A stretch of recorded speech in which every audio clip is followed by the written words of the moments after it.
When he leaves, he'll have been there for nearly 9 years. He's been the figurehead, the face of the club for all that time. How big a hole is he going to leave at Anfield? Oh, massive. Absolutely huge. I think you only have to watch and see what Klopp does and what he brings to Liverpool, the football club. You know, I think everyone yesterday felt really like we'd lost someone, which we have in the Premier League, because he's been a character. He's had a great rapport with the fans, the players. You only need to see him after games, his passion, his smile, his glasses, his hats, you know, them teeth that always seem to come out because he's so happy. And, there's not many characters that are left in the game, and Jurgen Klopp's definitely one of them. I think you only have to look at what he's actually done at the football club. He's bought silverware, which I think, you know, you're going to a football club of that stature and you have to produce, you have to get the numbers right, and that's what he's done. I mean, it's going to be a massive loss for the football club, and how they replace him is, well, I mean, I think they could bring anyone into the football club. I think that job being available, who would not want to go in and inherit that football club and that squad of players that's available come the end of the season, because it's some big boots to fill, particularly that they've got the quad, possibly that they could go and win. And then you have to ask yourself, someone's got to come in and replicate that again. So the pressure's going to be on. It's not only Klopp, it's the back staff that are going to leave the club as well, the sporting director and people like that manufacture, take the club forward. So it's massive, and it's a massive loss for the Premier League and Liverpool. And you only see the social media stuff that fans are devastated. I'm sure the players are too. Yeah, I mean, we'll look forward and see who might take over for him in a bit. But just looking back, it's worth just reminding ourselves of what he's achieved in those 8.5 years at Liverpool and why he is loved by those Liverpool fans. Premier League title, FA Cup and League Cup in the same season, the Champions League, of course, along with those UEFA Super Cups and FIFA Club World Cups, personal accolades, 9 Premier League managers amongst 2 Manager of the Years. I mean, it's seriously impressive, Clinton. When you think back to Liverpool managers over the years, and I guess the Premier League era as a whole, where do you rank him? Listen, there's been a lot of top quality Liverpool managers. It's difficult to rank him. One thing I know for sure is, as Hendo said, he'll be missed. He's a character. I like managers that are characters. You're always going to get different kind of characters. Listen, I'd have loved to have played for a manager like Jurgen Klopp, because I think he could get the best out of players. You can see every time he's celebrating, he kicks every ball, he's involved in everything. And not every manager's like that, because if you look probably at Pep Guardiola sometimes, he's a bit different. So they are different managers, but he's a superb manager. And he's done everything at Liverpool. I was surprised, though. When I was at home yesterday and someone said, "Have you heard the news?" I was like, "What do you mean? There's nothing, no news ain't broke," because I was watching something else and they said Jurgen Klopp's leaving, and I obviously couldn't believe it. Absolutely was stunned, to be fair, with the news that Jurgen Klopp, he will be missed, because I think he's a character and we want the best managers in the Premier League, but he thinks the time's right for him. But you can see, look what he's done, and his win percentage there at Liverpool, 62%. It's fantastic, to be fair. And you know what he does, Jules? They bring players to that football club and they improve players. If you look at someone like one of their best signings they've made, Andy Robertson, look how good he is when he left Hull, and he's gone there and he's been a fantastic player. So huge credit must go to Jurgen Klopp. He will be missed. And the big news is really you were at home on a day off and weren't working. I mean, that's the big story. Oh, he was working last night, was he? Of course he was, yeah. Yeah, but no, listen. Moving on. No, I'm not moving on. You can't throw that at me. And I was busy. I was busy. Yeah, I was just chilling. All right, okay. I can't believe you. I had no comeback. Gary, I mean, most managers get told when it's time to go, don't they? This is his decision. He leaves on his terms. You know all about the demands of management. Do you empathise with him when he says he's running out of energy, he just needs a break? Yeah, I think when you've been anywhere for a long time, I think particularly when you're a really emotional manager like Jurgen Klopp, when he almost, gives himself completely, in terms of that energy that he creates with the players, with the fans, and when you're having to do that every single Monday morning, you go in and you've got to lift the place if you've lost. You've got to lift players that have not been in the team. You've got to have those difficult conversations every time with players if they're not in a team who you've supported and you want to be successful. And even just looking at these moments, the energy required, just, think about these moments, and then 30 minutes later when you're sat in the dressing room having time to think. And I don't think you can do that forever. I think every club's different, but when you've been at a club for as long as he had, I mean, he was 7 years at Mainz, 7 years at Dortmund, and now, 8 years at Liverpool or whatever it is. So you can understand at some point you need to make that decision to walk away and re-energise, and also spend time with your family, because people don't realise, it's your family that end up suffering. Don't see a lot of you, which in my family's case is probably a positive. But I don't see a lot of you, and you're up and down the motorway, and even when you're in conversations, or you're watching a school play, you're thinking about your team and you're thinking about those conversations, and it is all consuming. So I can understand. I'm slightly surprised. I think last year would have been a little bit of a prelude to it. I'm sure there'd have been times last year when he maybe felt, this is the right thing to do, but maybe it's not the right timing, and I'd rather go out when the team are at least on top, and a better reflection of what Jurgen Klopp has produced at Liverpool, which is a successful team over the years. Yeah, and obviously he's spoken about wanting to give the club time, Sue, to plan for a successor to him. But as Gary mentioned, it comes at a time when they're well placed for a great season. They're leading the Premier League. They're through to one cup final. There's 2 other tournaments they're going in as well. I mean, this news, if you're one of those Liverpool players yesterday, will have come as an absolute hammer blow. Which way could this go? Is there a danger the season could unravel? I don't think Jurgen Klopp would let it unravel. I agree with Gary in terms of the timing surprised me. I think that the fact that he'd obviously signed that contract extension, he spoke about Liverpool 2.0, didn't he? He'd rebuilt the forward line, he'd rebuilt the midfield. Yes, they're in a very good position in the league. They're obviously in the cup competitions as well. But I spoke to a lot of Liverpool fans yesterday, and some of the older ones were saying it was on a par when Shankly resigned, and they said they felt like a similar sort of feeling there. But then they looked at what happened then, you know, the fact that Paisley came in and they were even more successful. So I think they can look at it in a positive that Jurgen Klopp's actually left this club in a really good position, so the next manager that comes in can take them forward and they can win even more. So I think you could look at it both ways. Of course, the players are going to miss him. They're going to miss that energy. He's so charismatic. The fact that, yes, he has improved players coming in, and you think of players the likes of Mo Salah, what will happen to his future. But I think they'll just be so grateful for what he's given them, and the next manager that comes in, like say, in a great position to move Liverpool forward. Also, I was thinking about, the impact when Sir Alex left Manchester United. Now, I know he was there for a lot longer and had a dynasty and stuff, but they've still not recovered. Is there any danger that we could see something similar at Liverpool? Possibly. But, I mean, you've got to get the right person in charge, and that's $1 million question now. Where do you go and find that person that's trying to going to continue what Jurgen Klopp has started out, brought the Premier League back after over 30 years. He's done an incredible job. And I was, for the first couple of hours yesterday, thinking, why has he done it now? And then I've gone back and thought, do you know what? He deserves all the credit. He was always going to leave on his terms. He's leaving the football club in a better place than what he came in. And he said, I'm not going to help in deciding who's the next manager. But it just gives him an advantage and a head start to say, right, who is that going to be? And I don't see it being the same as Manchester United. No, I don't. I think this group of players and whoever comes in, for me at this moment in time, Xabi Alonso would be the right fit. The link with the football club, what he's doing at Leverkusen, he's remarkable.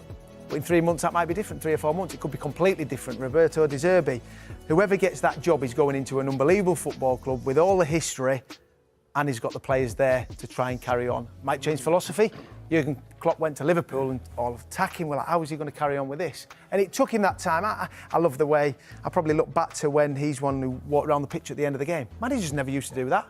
8 years ago, you clap your fans and off you go. He's sort of galvanised, and managers and players have continued that. So he's going to be a huge loss. Incredible what he's done, and good luck to him for the rest of the season. It'll be an incredible finish. I miss the fist pumping. I love all of that. You know, when you walk away. I've never been a manager, but I used to love being involved with the fans. But that fist pumping, I'll miss that. Yeah, I'll miss that. He did it at Dortmund, didn't he? He was never in the Premier League or anywhere in England. You see everyone now going round and going, right, we've got to appreciate the fans. Have always turned up and get behind these amount of managers and players now. I see going fist pumping when they win. Yeah. Jurgen Klopp. Yeah, it's the fist pumps at the end, and it's the players, the embraces of the players at the end as well. And this is where it comes down to getting someone who can build that relationship with the players. And now they've lost that relationship with Jurgen Klopp, or they will be losing that relationship. What does it mean for the likes of Trent Alexander-Arnold, for Mo Salah, for Virgil van Dijk, who all I think about 18 months left on their contracts? Now we start to ask, well, what does this mean for them, Lee? Yeah, well, it does, and it's not. I mean, it's obviously them, but it's the new man that's going to come in charge, isn't it? And that's where the big questions are. And like I said, when you've got a rapport with a manager, I mean, we've all been in changing rooms, and if you've got someone that's give you game time and give you time, you don't want to lose that manager, because you know that you're really starting again. I just think that they have to get it right. And listen, we're talking about Xabi Alonso coming in, and Dorsey's right, he ticks all the boxes at this moment in time, but I think to even come anywhere close to what Klopp brings to a changing room, what he brings to the players, and he's not shy to do that.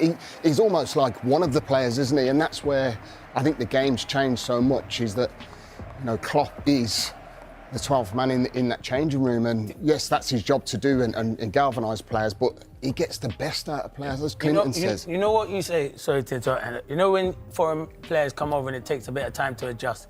Jurgen Klopp is a foreign manager, he's come to Liverpool, he's bought into Liverpool, he's bought into the community, he's bought into the fan base, and you see there when he's so passionate about the game. And that's why I was going to say, managers are different. You guys would see on the touchline, there's other managers that are nice and quiet and not as frantic as it. But I like that Jurgen Klopp style. He's passionate and he's bought into it. And listen, you wish him well. Everyone says, where will he work next? He said he's never going to be working in the Premier League. I probably see Jurgen Klopp going to be an international manager. Yeah. I think that's important. Oh, sorry, guys.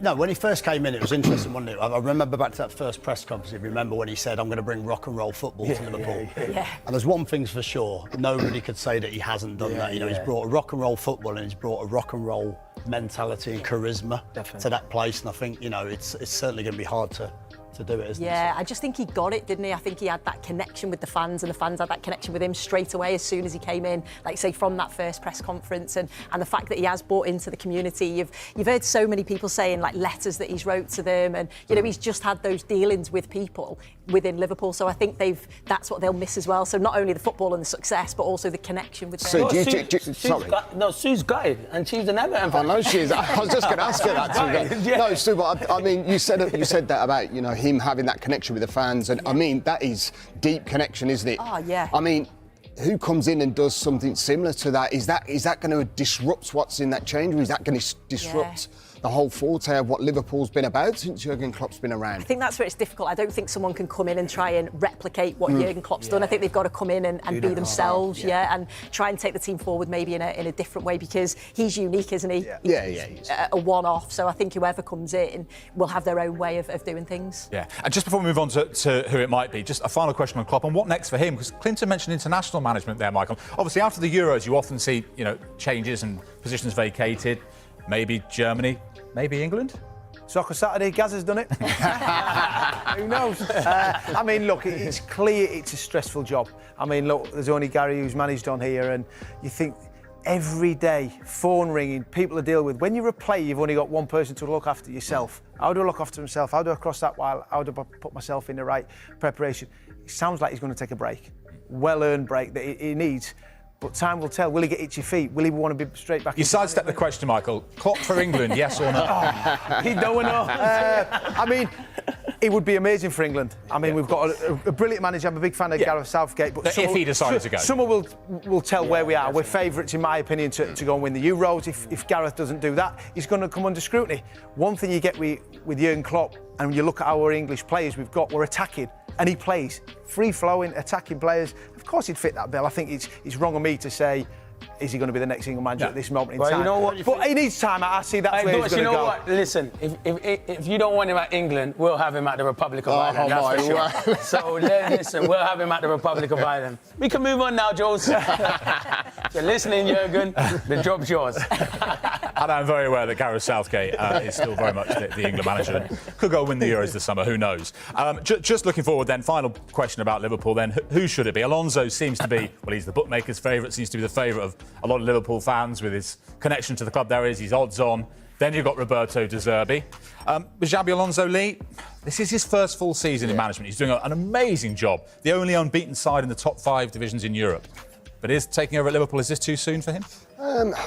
No, he's a young up-and-coming manager, isn't he? I think, you know, if they're bringing in a strategy of where they go, I think, you know, he does fit the bill. And listen, you've got to start somewhere. You've got to give someone an opportunity. He's going to inherit a fabulous team and squad of players. I think it's going to be important, I feel, if they're going to keep the likes of Salah, who are going into the last 18 months of the contract, Trent, Van Dijk. So I think that'll be one thing. You take 3 of them players that possibly could leave the football club, which I don't think that's going to be the case. You know, I think, you know, that's a problem. But listen, I think he could come in and do. I think he's wore the shirt. He knows what the club's about, doesn't he? And that's so important. And that's what I think timing in football. You look at Steven Gerrard, who's been linked ever since he's had a job, and what he did up at Rangers, and you think to yourself, if he would have still been in a Rangers job and doing what he was doing up there, I mean, he would have been jumping straight into the spot of the hot seat. But as we say, it's timing. Things are going well for Alonso. I'd like to chuck someone in there, though, that's not even on there. And I think things aren't great at Newcastle. We touched on that. And I think maybe someone like an Eddie Howe that might be someone that knows the Premier League. He's gone to a football club that's, well, been a tough one to really deal with. I think people have doubted him, but I'm not saying he's leaving Newcastle, but you look at managers that aren't in the frame, and I think De Zerbi and Eddie Howe, I think I'd be looking at Eddie Howe because I like the way he plays, I like his style. Do you know what, Hendo? I was going to say to Gaz, did you see on there, Pep Linders was there? Yeah. We're talking about not changing a lot of what's happened at Liverpool. He's obviously been Jurgen Klopp's assistant. Do you think he could go and fill that void and go into that? Or is it difficult where you've been an assistant? I think the obvious thing is that you would link him to that he might be able to continue it. But I think it's very difficult when you've worked under someone like Klopp to then do it a different way. I think Alonso. I think Liverpool will throw heaven and earth to get Xabi Alonso, and I think the reason why is because, yes, he knows what it's like to put on the shirt and he'll have that instant synergy. Yeah. He's been incredible with Leverkusen this season, they've been brilliant, and also he's worked under Guardiola and Klopp, and I think he's actually almost a hybrid when you watch his team play. They're actually a little bit in between, so I think he's different enough. Yeah. But yet he still has that hallmark of someone who could be successful. I'd be surprised if he's not the next manager. Do you think the lack of experience, though, might sort of sway them to look elsewhere? Or? I don't know, but if you think he's top of the Bundesliga at the moment in front of Bayern Munich, who always win it. So I think he's done well enough to get that link. So, yeah, I mean, who knows? But I think I would say he would be the next manager. Yeah.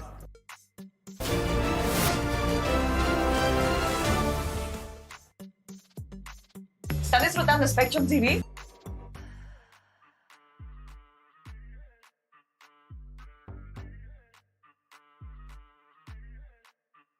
...530 minutes, 102 attempts on goal, and City finally scored their first goal at the Tottenham Hotspur Stadium.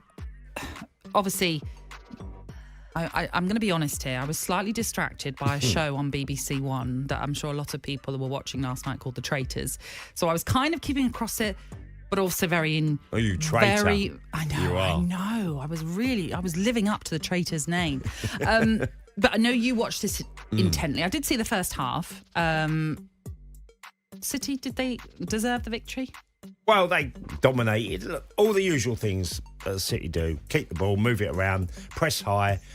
Sometimes fell into the trap Tottenham of trying to overplay at the back. Didn't offer much in certainly in the first half of any intent attacking wise. They didn't have I'm going to mention two players here. Just before you... Sorry. They didn't have a single shot in the first half of that game, Spurs, which is the first time at home in any competition since 2020. Yeah, and it's a valid point because it looked like they weren't going to get one as well.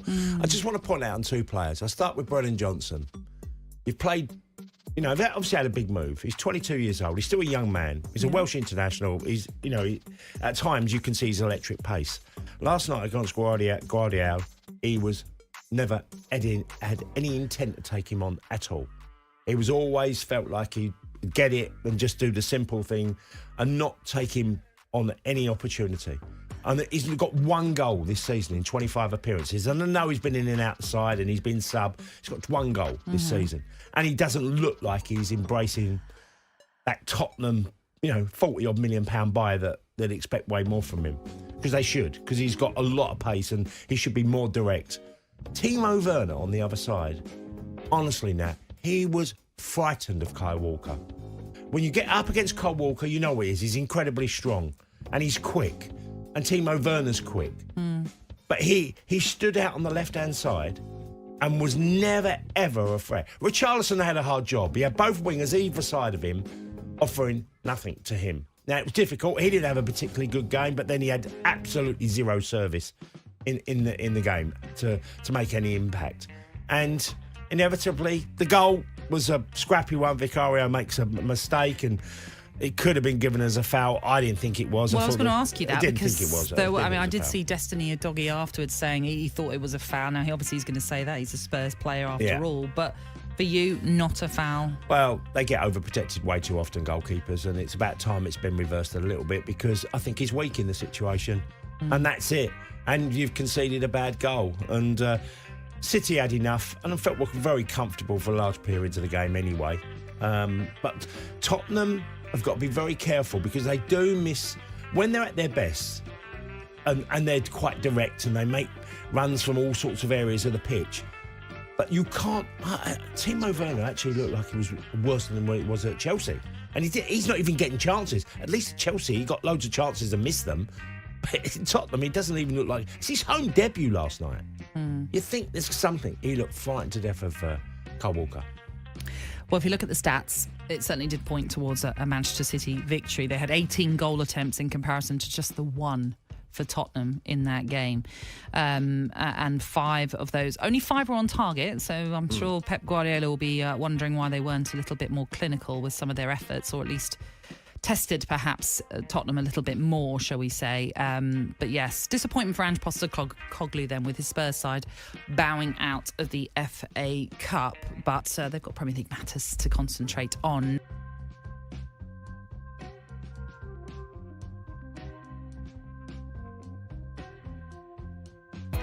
Miles y miles.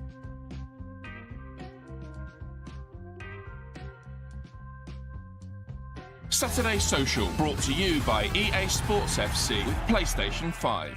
Oh, yes, huge news. I don't know about you, but I did not see that coming at all. So let's go straight to Loz, big Liverpool fan. Your thoughts when you first heard the news? In terms of football, it's a historic moment, I think, for Liverpool. It's the end of an era.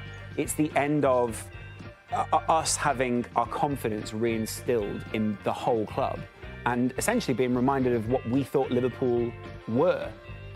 He actually made us what we wanted to be. That, I think, it's genuinely one of the biggest things that ever happened in like in the Premier League in general, but to us specifically, it's world-shattering. And, of course, you've met him and worked with him. We were just chatting off camera, actually. You were saying one of your favourite ever shoots with Klopp. Definitely, One of my favourite ever shoots with Klopp. We've also done one together, which was... It's always gold dust whenever we're with him. You've obviously worked with him as well. Tell us about your experience with him. His presence is the thing that strikes you first, right? There's like an aura that comes into the room with him, and it's not just the thing that he's Liverpool manager or whatever. If he was whatever team's manager, he would bring that same aura, that same presence, and the same energy. And that was the main crux of the interview, right? The energy that Jurgen Klopp brings. And that's where I guess I understand it. I understand everything he says in the interview. Maybe as a Liverpool fan, I'm kind of primed to want to understand it. But himself, he commands the whole room. Yeah. And it's hard to think of another manager right now that we could replace him with that would have that same impact. What are your thoughts on the timing of it? Maybe just as a Man United fan, I was a bit surprised. It felt very out of the blue. There was no chat mid-season. Yeah, right. You're right in the mix for a Premier League title and all the other trophies. What do you think about the timing? Well, timing-wise, it is kind of a couple of different gates for that, right? So November was the first time when he went and told the owners, probably giving them some time to work out what their next steps were. At the same time, he says in the summer he started to feel that way when they were going through transfers. And he got that thing in his head where he said, I might not be here after that. And then I think, as obviously as football fans, we're incredibly entitled to be like, oh, you know, well, it's the timing of it and all this sort of thing. If he says it's the right thing to do, every Liverpool fan just goes, well, if Jurgen Klopp says it, it's the right thing to do. Yeah, I know what you mean by that, actually. What do you think, Flex? I agree. Of course, I think we have to take our Man United hats off for a little bit, just as a neutral. You're smiling. Fan, Why are you smiling? No, because, look, from a Manchester United fan perspective, of course, them losing one of their greatest ever managers in the modern, well, their greatest manager of the modern era, in this era, of course that's going to be music to Manchester United fans' ears and everybody else who's been trying to keep up with Liverpool in the 8.5 years that Klopp's been there. He's been absolutely brilliant. So from that perspective, absolutely, we're rejoicing. But actually, when I look at it in terms of what he is to this league, the league's missing a massive character. You know, and I like the old school Premier League when you talk about the feuds between the managers and people with personalities. We need these people in our game. And I'm not saying he's never going to be in the game again, but the fact that he's saying I'm never going to imagine another team in England. Strong quotes, weren't they? They're really, really strong. And I actually looked at it first and I went to the video to go and watch it so I can laugh and be happy that he's gone. And then I was listening to his voice and I was like, this is a bit off, actually. I hope he's all right. I hope he's like, and then he confirmed that I'm not ill or anything like that. But actually, I agree with what you said. When he says it's the time for him to go, and especially the management style that he has, he gives his all. He's inspiring. He's off the pitch. He's brilliant. On the pitch, he's giving it all as well. On the touchline, he's giving it all. So for him to keep that up, that's a tough ask. And I actually respect the line where he says, it's better that it's too early than too late. And he's left them in the best possible position that they could be in. Should we talk about where he ranks then in terms of greatest ever Premier League managers? Where would you put him? Be sensible Joe, about this. look me in the eye. Be sensible about this. Joe. I think he's on the Mount Rushmore, so it puts him in the conversation. He's not above Sir Alex, obviously. No. Sir Alex is the greatest Premier League manager of all time, and I think he always will be. It's hard to see anyone dethroning him or coming up anywhere near him. There's conversations where Klopp's mixing it with Wenger. I think he's mixing it with Mourinho. And I think most people want to talk about trophies, and maybe he doesn't compare favourably there, although maybe in the future he will if, you know, rulings go the right way. But the main crux of it is, you know, people talk about Pep's passing and what he brought to the league. We don't really mention enough how much gegenpressing and then pressing was brought to the league by Klopp. If you look back at the time, people are explaining pressing to the audience as Klopp's coming into the Premier League. And that was an English thing from the 80s that he even references as like a thing that he was really inspired by. So I think he's had a bigger influence than just winning trophies or, you know, being Liverpool manager. He's kind of ushered in this pressing idea into the Premier League. It's not that other managers didn't do it, but he was one of the main proponents of it. And that shaped modern football in terms of what we now know as our game. It's powerful looking back at his first press conference when he said, don't judge someone when they come in, judge them when they leave. And it's like, wow, never a true percent. I mean, the 10th when they took over and he's won 6 major trophies, every single major trophy he could have won as well. So it's fascinating to see. It did get us thinking. Huge shoes to fill. The thing you said as well, what I will like to make a point is a lot of Man United fans I saw buzzing, and I saw one say on social media, I'm absolutely buzzing Klopp's leaving, but that's the biggest compliment I can pay to Jurgen Klopp. Because it shows how good a manager he was. But it did get everyone thinking who is going to replace him, because it is massive shoes to fill. We've got a Liverpool fan, we've got the Saturday Social Whiteboard, Joe, so do you want to explain the rules to this one? I think this is basically the impossible job, isn't it? But Loz, we've asked you to pick your top 5 candidates to replace Jurgen Klopp as Liverpool manager. I didn't think I'd be saying that this weekend. We're going in reverse order, so we'll start at 5 and we'll work our way up to your number 1 candidate, because I think the top 2 or 3 maybe a bit more standout than... Well, I mean, that's up to you. Let's have a look at your 5. That's up to the audience. I didn't want to say it, but I've had a glimpse of your number 5. You're not happy with 5, are you? I'm not. I think terrible. Let's reveal to the camera who you've gone with for number 5 then, Loz. OK, can I just explain my ruling around Of course you can. It's your pick, man. No, absolutely. This man, Jose Mourinho.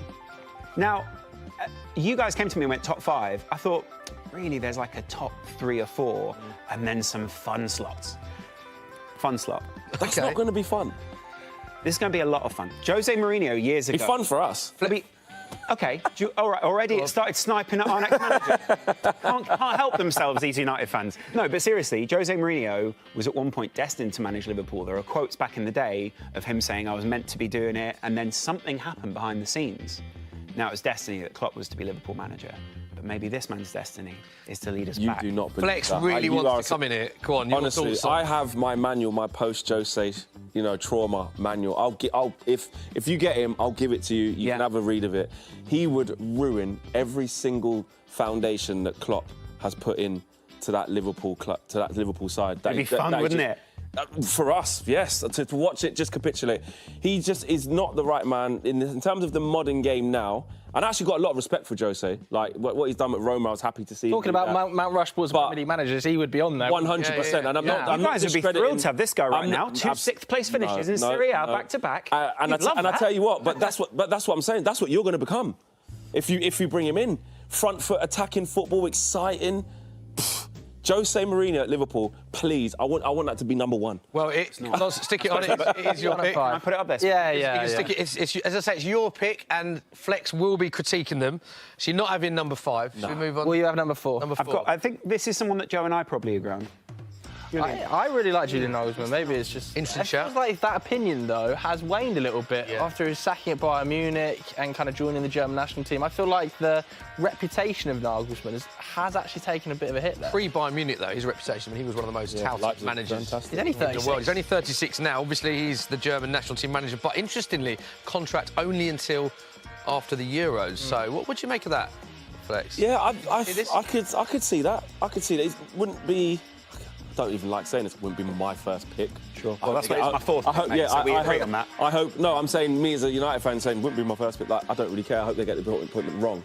But I think he can. I think he can do well. I like him. The fact that, like you said, he's a young up and coming manager. He's not exactly in terms of personality. Obviously, There's nobody who can replicate what Jurgen Klopp gives. But I think he's done well, and he is tainted with that time at Bayern, where it's almost like it was a shiny new toy. Everyone praising him. He's had a bit of a difficult time at Bayern, and now all of a sudden he's a poor manager. I don't believe that.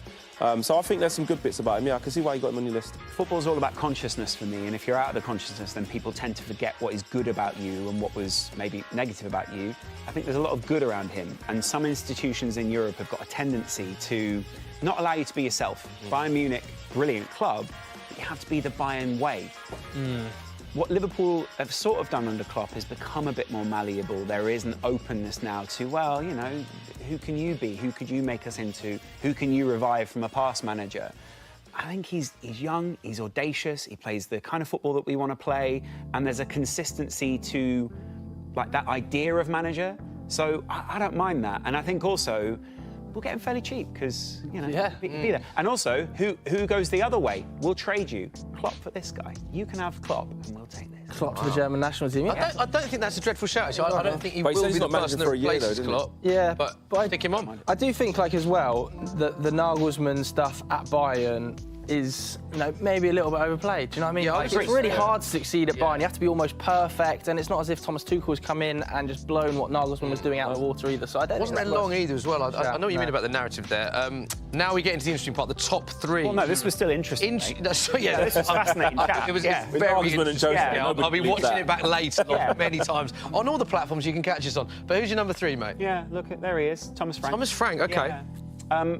It's the innovative nature of Brentford. It's what he's done in the Premier League on a relatively low budget. Amazing job at Brentford. But I mean, you know, in terms of manager of the season, I think he's always in that kind of conversation. I know it's difficult to maintain momentum at a club where, you know, maybe their budgets aren't as generous as it would be at the top of the league, and that's understandable.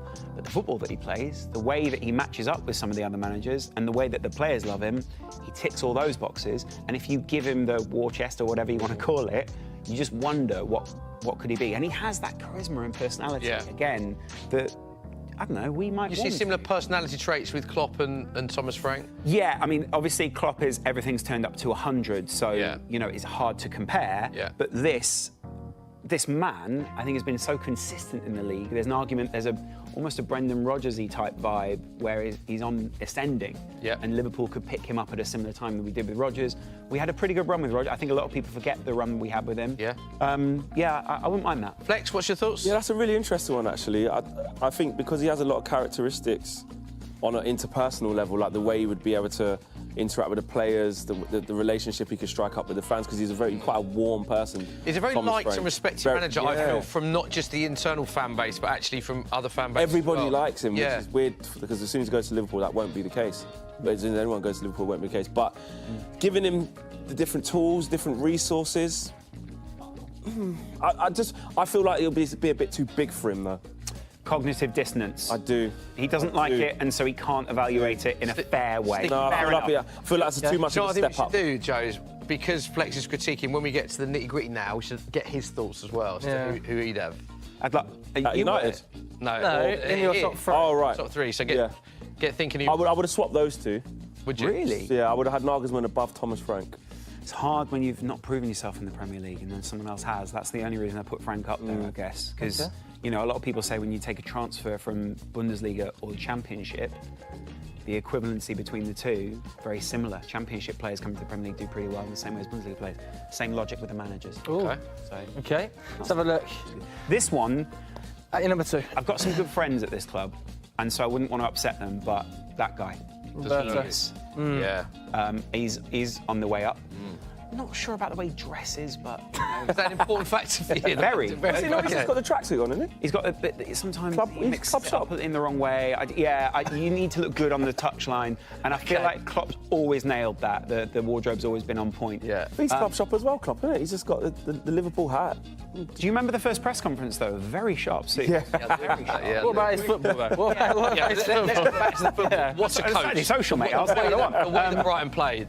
The way that Brighton play, What a coach. I think also just the fact that he was taken in at Brighton, the fact that really he's taken on a lot of the top managers and shown he's got the chops for it. That's important. And I kind of want to get in there before City do. I was about to say that. There's a lot of reports, isn't there, that City kind of view Roberto De Zerbi as a potential successor to Pep Guardiola. If both of those clubs are on the table and Roberto has the option to join City or Liverpool, who would you join? Oh, that's difficult. I'd probably City because they're polished, they have everything, they've dominated. You're walking into, you know, that level of consistency at the top level of winning the top trophies. But if he want, that's where it depends on the individual, because the individual could look at, I want to gate crash that. I want to be the person at Liverpool to infiltrate that dominance by City, and that's where it becomes about the individual's decision. But yeah, on paper you probably say Manchester City, but De Zerbi could prefer Liverpool. All these guys, project managers, apart from Jose. Even Jose makes a little project of it, but it's like he just burns it at the end. It is going to be a project, right? Like Klopp has said numerous times, this is already Liverpool 2.0. He's signed a lot of young players. You know, I think at the weekend there was 3 20-year-olds starting, wasn't there? So, which is an interesting shout for De Zerbi, actually, because he actually gave 24 debuts to players aged 23 or under when he was managing the Serie A. And a big part of what he does is give young players, and you've seen that at Brighton now, the amount of young players. Put anyone in. He's giving a debut to, but also improving the way they play. So I think De Zerbi is definitely going to be in the mix, so we'll stick him up. Matching football as well, by the way, so kind of we've got a squad that fits that. He can come in and play it straight away. Before we get Loz's, I just want to, before you know who Loz has got, who would be your pick out of interest, neutral, biased aside, who do you think is the perfect person to replace Klopp? I think Xabi Alonso has pretty much all of the boxes ticked, apart from just experience. Okay, and who have you gone with? In total agreement, wow. Yeah, there's for once. Yeah. Go on, why Xabi Alonso to replace Jurgen Klopp for you? Well, with Alisson, he's one of the most beautiful men in football. He's obviously played for the club. There is that secret release clause that means that we could take him back if we wanted. He's playing great football in the Bundesliga. It feels like he would fit us. And you know, I know there's a lot of talk in the Sir Alex Ferguson era of who would take over from him, who would be the prolific manager. He's a bit of a change from Klopp in terms of demeanour, and I feel like he seems like he'd be able to handle it in a respectful, level-headed, almost transition away from that, rock and roll football that Klopp's got, and bring it into this. It's something else that we need, that shift. Whereas a couple of other managers on here, I'm not sure whether we'd know what the identity was or what we were going for. This just says, we know what we can get invested in. We know Alonso's one of our men. And let's just face it, look at him. Stick him up then. Well, there we go. Yeah. And total agreement. Xabi Alonso, only team in Europe undefeated all season, by the way, by Leverkusen, doing very well. But that is confirmation of the top 5. So Loz and Flex agree that Xabi Alonso is the perfect man to replace Jurgen Klopp. Zidane didn't get mentioned. There's a few names that we did. There's a lot of Steven Gerrard didn't get mentioned. Yeah, he's very busy. He's very busy. Let us know what you think. Let us know what you think of that top 5, if you agree or if you disagree.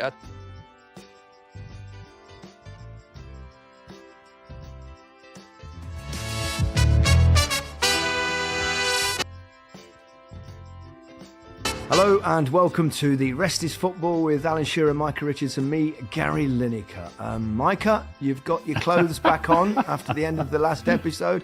Are they going to stay on for the entirety of this episode? Yes, they are. It's too cold outside. More importantly, have you got your bra on underneath that top?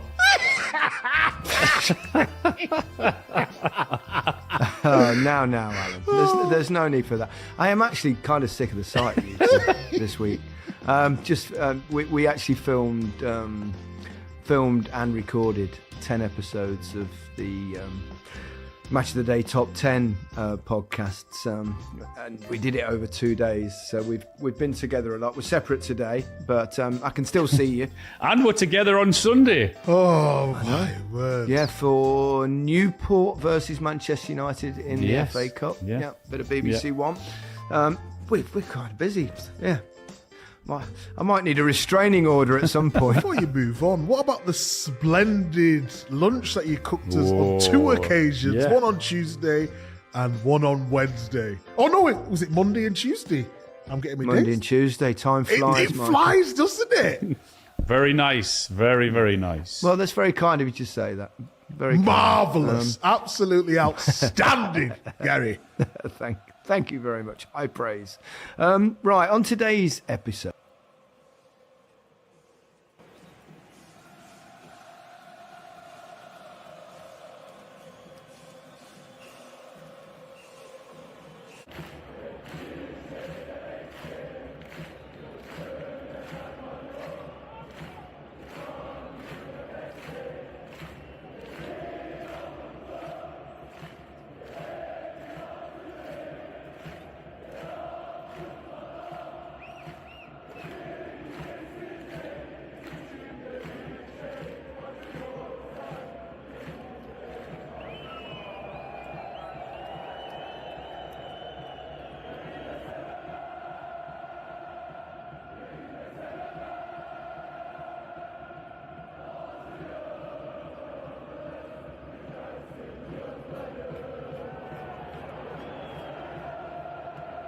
from the other side, the number 9 to the number 7.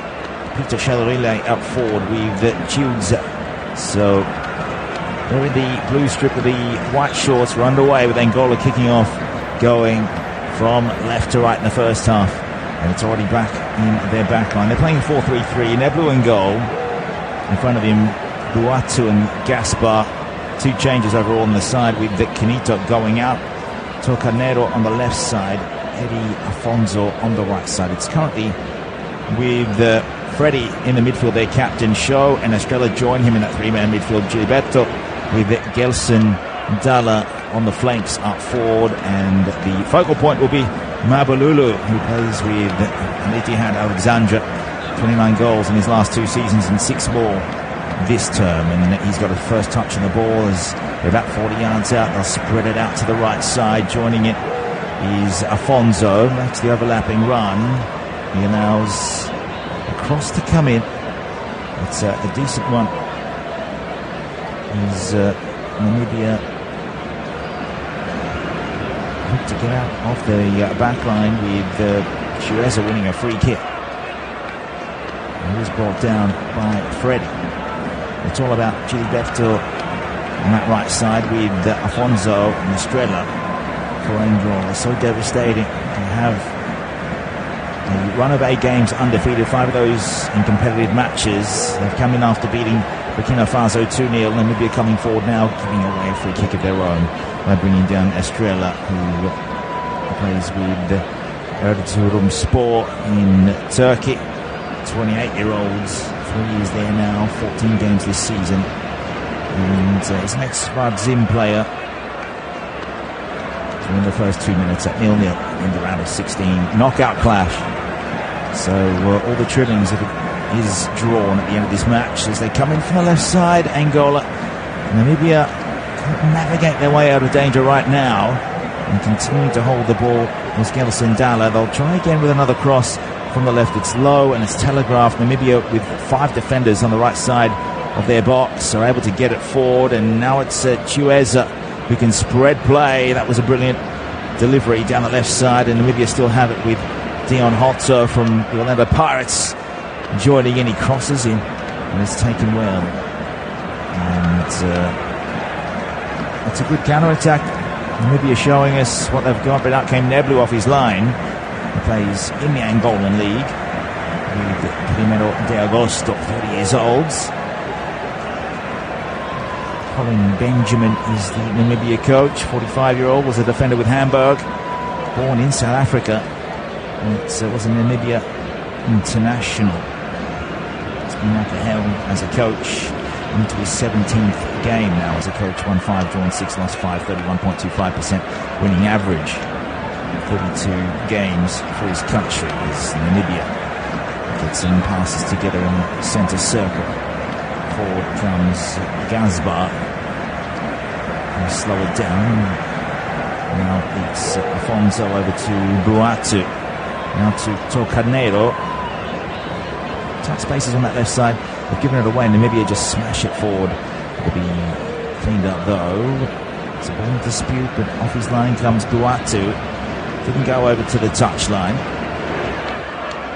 And Buake. It's a sunny evening. As Namibia have a throw just over the halfway line into the attacking half, into the 4th minute at 0-0.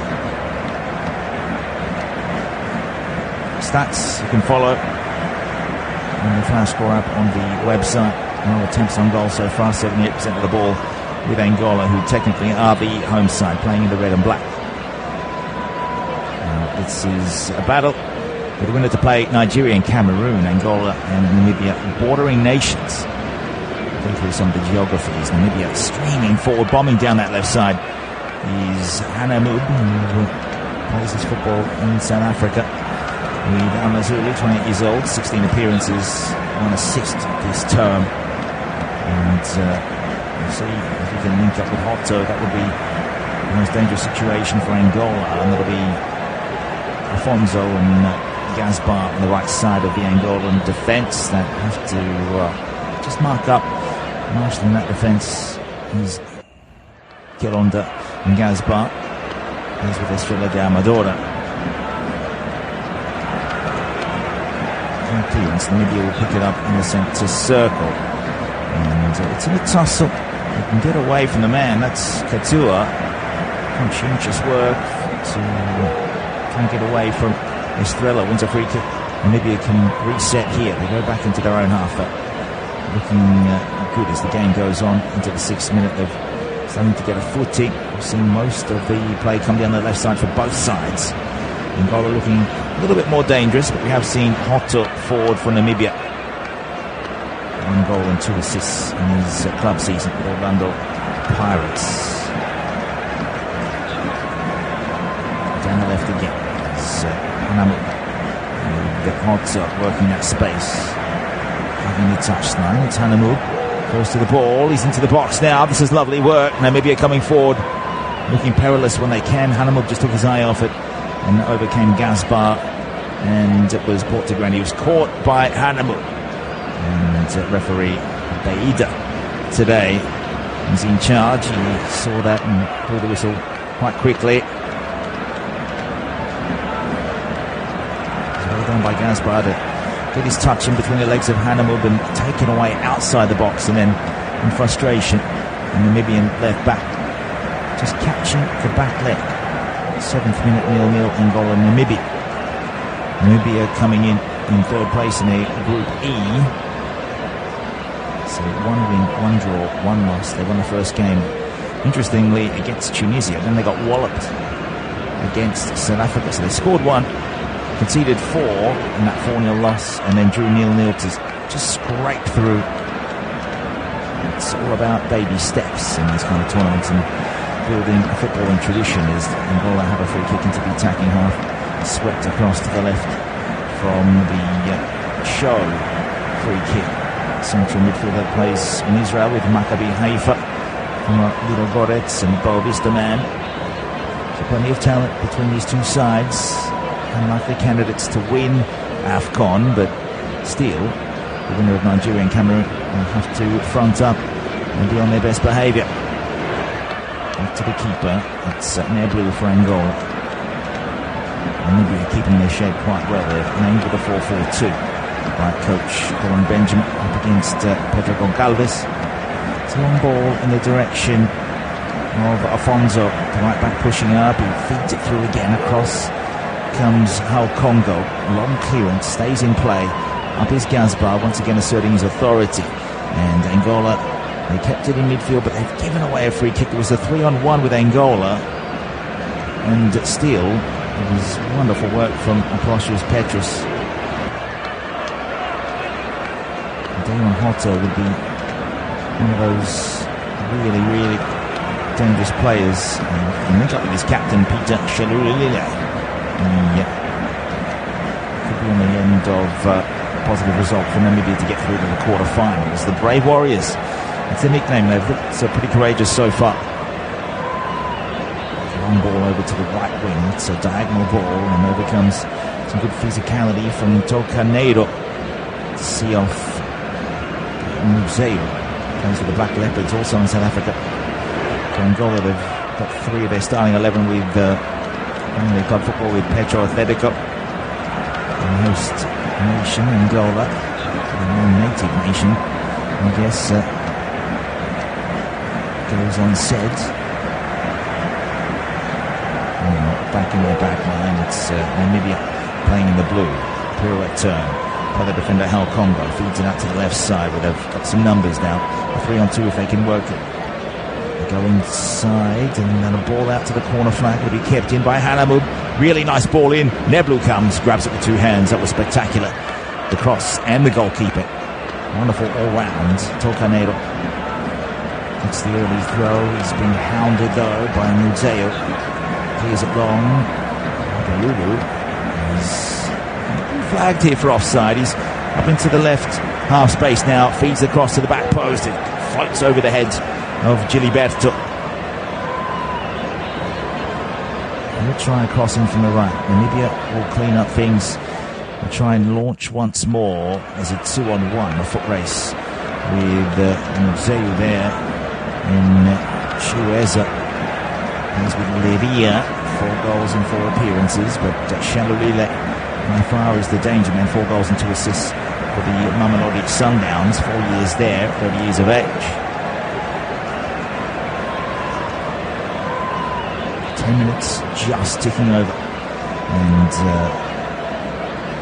all-time leading goal scorers for each respective nation is Shalulile with 16. And Aqua for Angola is retired, but former Qatar Sports Club player. Mabalulu waiting to receive a ball coming in from the left. It's dealt with though by Namibia. Angola will get it back on the right side. Try something through Gilberto. Offside flag goes up. It's against the forward run of Freddie. He plays with the Abe Sport. 1 goal and 5 assists, but unfortunately here for Angola fans, the Palancas Negras are offside. 2 players, in fact. It was well organised by Namibia. So it's a case where a lot of neutrals might think Namibia's defence will be in 6s and 7s. But not impulsive at all, not hot-headed. And Angola still haven't been able to force a save from Lloyd Casapua. The past 3 head-to-heads, they've all finished in draws, 2 0-0 draws. Alarmingly for viewers and listeners that think that there might be a goal fest here. There actually might be with Angola's form. They did score 6 times in the group, but they still have to get past a Namibia side that was able to hold out Mali 0-0. Down the left again. It's Mabalulu. I will see, but over there is Kambedi, but doing a good job on him. And now Namibia's in behind. Out comes Nebru and takes the ball away from the feet of Shalulile. Right in the corner of the box. Have to be awake and ready to go.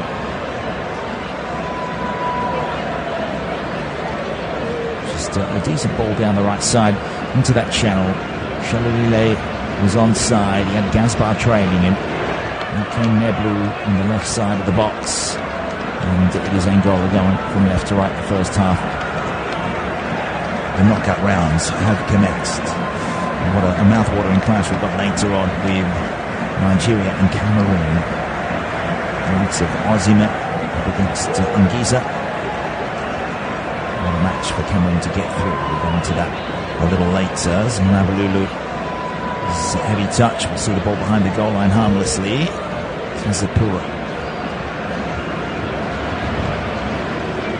There you go, short with the goal kick. We don't often see that in Afcon. He's had the options. He's going to thrash it forward over the halfway line, and Shalulile runs onto it. Ended up as a through ball directly from Casapua. Back inside from Shalulile. 2 players sliding forward, and away comes the number 7 Gilberto. Good turn of pace. Wanted Mabalulu inside. They're claiming a handball, which would have been how Congo penalised, but the linesman was there on hand, and he says nothing untoward. Estrella also asking a question.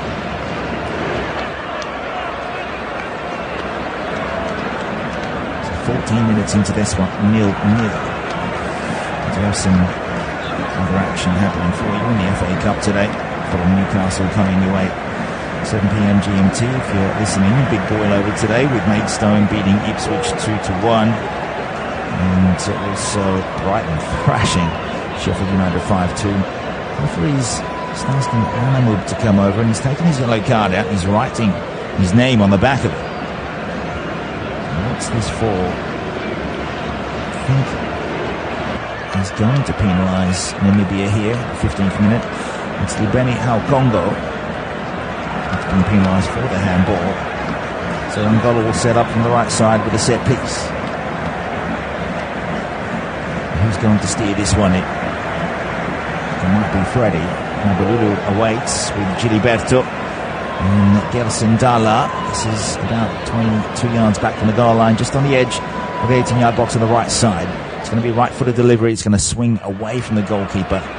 And referee Beida having a word with the Namibian wall. And Chiweza is in that one. Mabalulu have run away to 6 goals and 1 assist for Dian Alexander this term. Can he strike early and get Angola an early lead? Decent delivery in. It was a attempted black heel. But it doesn't work out. Namibia can get forward. It's a really poorly executed set piece. And now Namibia, what a ball that is. Out to the right side. They would have been in behind if the player didn't overrun it. It was a full run by Kamberipa, who tried to cross anyway. There's a 3-on-1 there on the left side. It was a stack from Namibia. They're looking to exploit spaces when they can. Already the long throw back to halfway. Namibia get it back. It's like a magnet to the foot right now. Museu on a free kick. He was just stopped. Not sure if he had his shirt pulled there. 16th minute to play at 0-0. Angola, Namibia.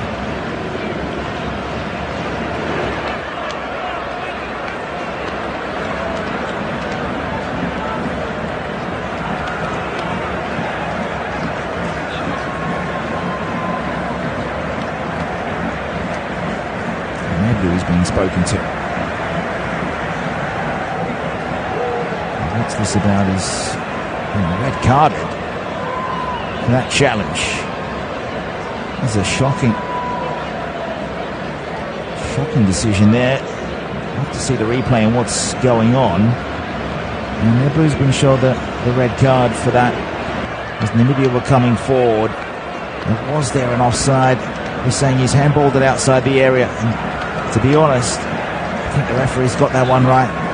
It was Gaspar who missed the ball forward, and then Furcam Chueza tried to lob over the keeper, and Neblu has committed the cardinal sin of coming out of his area and flapping his hands up high. This is a shocking start for Angola, and we could be on the end of a shock result here. Angola are the favourites despite their FIFA ranking, and Neblu is now forced to walk off the pitch.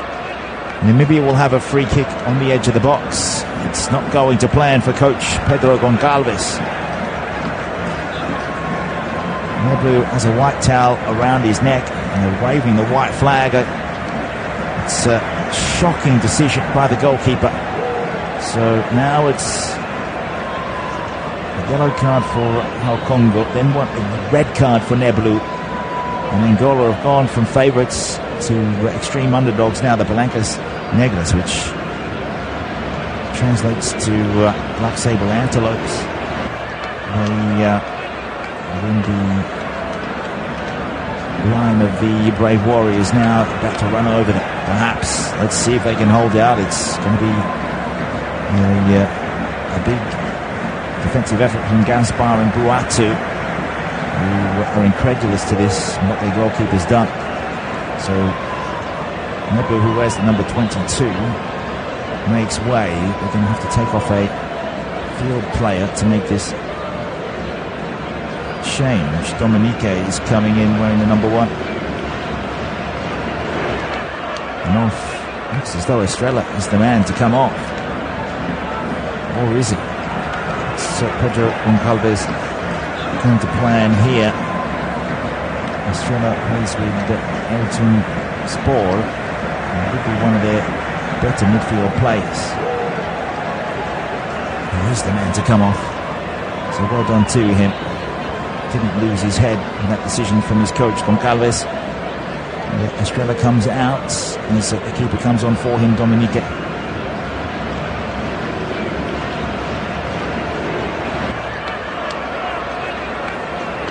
So technically known as Signori Antonio. He's with Etowila Karuge. It's in Switzerland.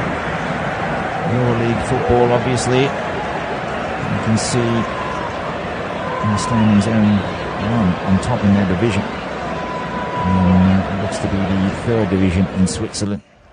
There's the keeper they brought on. The first task he has is to get his wall. It's 5 standing up, 1 laying down, which is the number 7, Giliberto. So Dominique Signori Antonio, 29-year-old goalkeeper, comes on for his first involvement in the tournament. So Namibia have tagged on 3 of their own players to this wall, just a little in front. They're allowed to do that. And it looks as though Shalolile will try and take this. It's just in front of the penalty area. I'd say about 20 metres away from the right post. The left-footed option is there as well, which is Hotto. So who will step up and take this? Only there to make the block for Angola. It will be a little chip over the wall, and the first thing that the keeper does is save at that right post. It was Hotto with the attempt with the left foot. Just trying the chip over for accuracy, and Angola scrambling across to clear from their captain Freddy, who makes sure that it can't make its way through to Bethuel Museu. Plays for the Black Leopards in South Africa. Hannum wants to take the throw on the left side. Namibia now are the clear favourites to go through. I wouldn't have thought that at the start of Afcon, especially after the group stage. That form from Angola, who topped their group. Group D winners against Group E third placed, and Namibia are that third place side. He tried the free kick with Hotto over the top of the wall. It was well guided, unable to beat the keeper. Good reactions, so it's always a nervy beginning. Now Namibia won a corner on the left, and Angola this time getting a reprieve. That was shepherded out by Hotto. Chipped over the wall, just skimming the heads of the Angolan wall. Cross was the goalkeeper had to dive about 1.5 meters. That was a fine save indeed from Signori Antonio Dominique. Third division in Switzerland. That is where he plays, and let's have a look at him on Flasco. He's played 16 times this season for them, formerly with Basel. So has played a top division game in 2018-19. Started off with Luzon and Le Mont, but he is an Angolan national, and he's got a big job now coming on from their blue. So Chiesa looks as though he sustained an injury. And I think it's the first change for Namibia. It brings Chiesa going off, Absalom coming in. It's all happening here in Buake. And Bondi is on.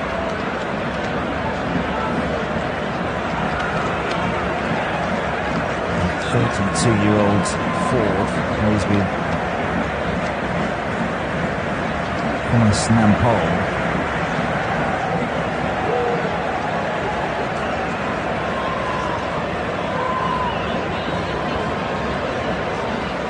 We've got 17 minutes against Mali. The header now comes in. That's just gone over the top of Dominique's goal. It was glanced on by Shalolile. Over the right side of the goal, it was a vertical pass. It was aerially glanced on. The captain now can sniff a potential victory here. What an occasion it would be for Namibia to get through and play one of Nigeria and Cameroon. That's a quarter-final now. Imagine the semi-final for them would be chaos back home. The two nations bordering each other. Angola a little north of Namibia. Borders Angola to the south, Namibia does, and Angola to the southeast by about 7 or 8 countries from Cote d'Ivoire, where we are for this one. Long throw from Namibia, who've had all the ball in the last 10 minutes. That's lovely work. Now it's Torcanero needs to ensure that Hotto can't get the crossing. Eventually fires over the top of the left back, and it's way overhit. We'll go out for an Angolan throw right side. So Limbondi is the intended target. Eddie Afonso. Good throw. Found Giliberto. Estrella was brought off, and he was the link between those two on the right side. 26-minute Angola nil, Namibia nil. Red card if you've just joined us. Angola down to 10 men because Neblu came out of his area and handled the ball to save from the attempted lob.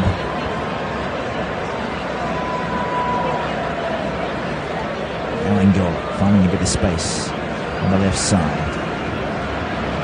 Easy ball to Gelson Dalla. Makes his way to the byline. Needs to cross first time. Decent effort. And Mabalulu got there.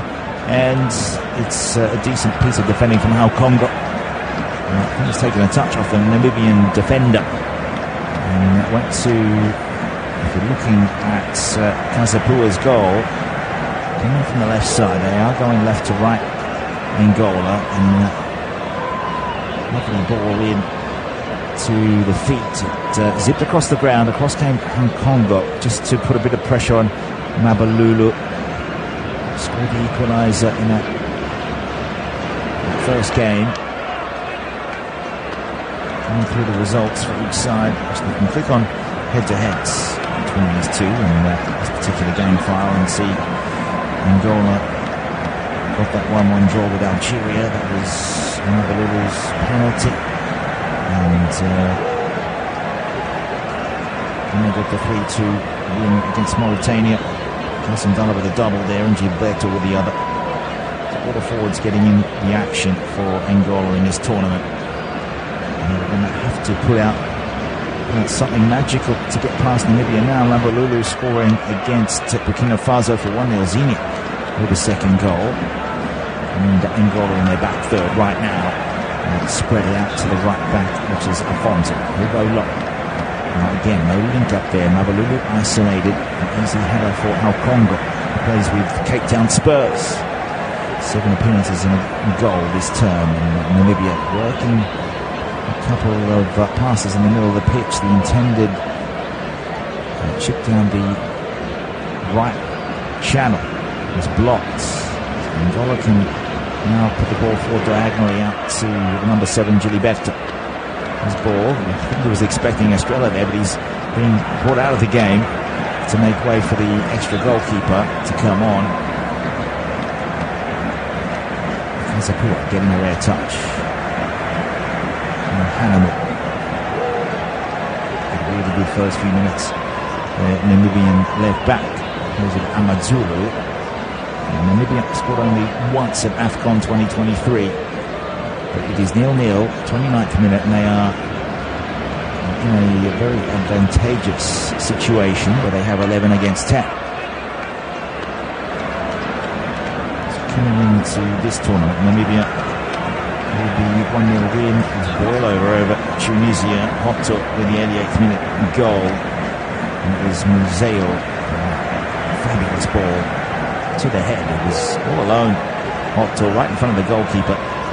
Able to steer it past him in the 4-0 battering against South Africa. Tao and Zwane and Mazeko with those goals. And the 0-0, all important one with Mali is what got them to this stage. And you just never know in international football in these tournaments what's going to happen. Namibia scraping through but the narrowest of margins. And now they find themselves, they won't go through, they'll be kicking themselves in Pondi. And to bring it down the left side. He has been brought in for Chiesa, which allows Shalulile to stay a little more central. And Mbondi has been done for handball there. He's going to receive a card because that was a stretched arm. Half an hour into this game. We should have at least 4 or 5 minutes in the first half added time.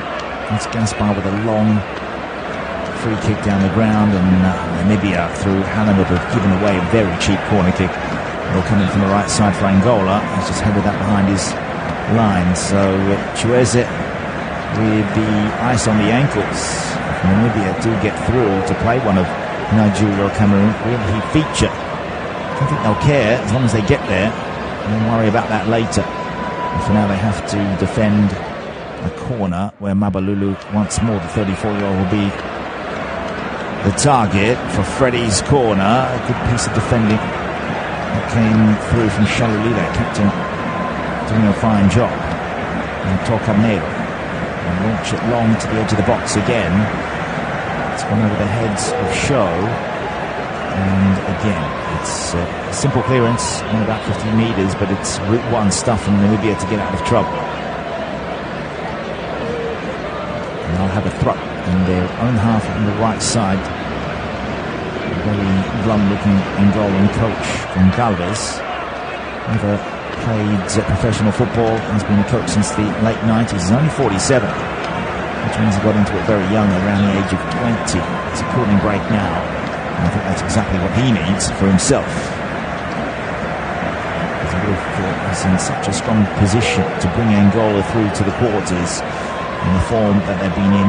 2 wins and a draw in the group, 6 goals scored, 3 conceded, 7 points. An amazing tournament for the Palencas Negras, and it's going to take something mammoth to get past Namibia, who have the extra man.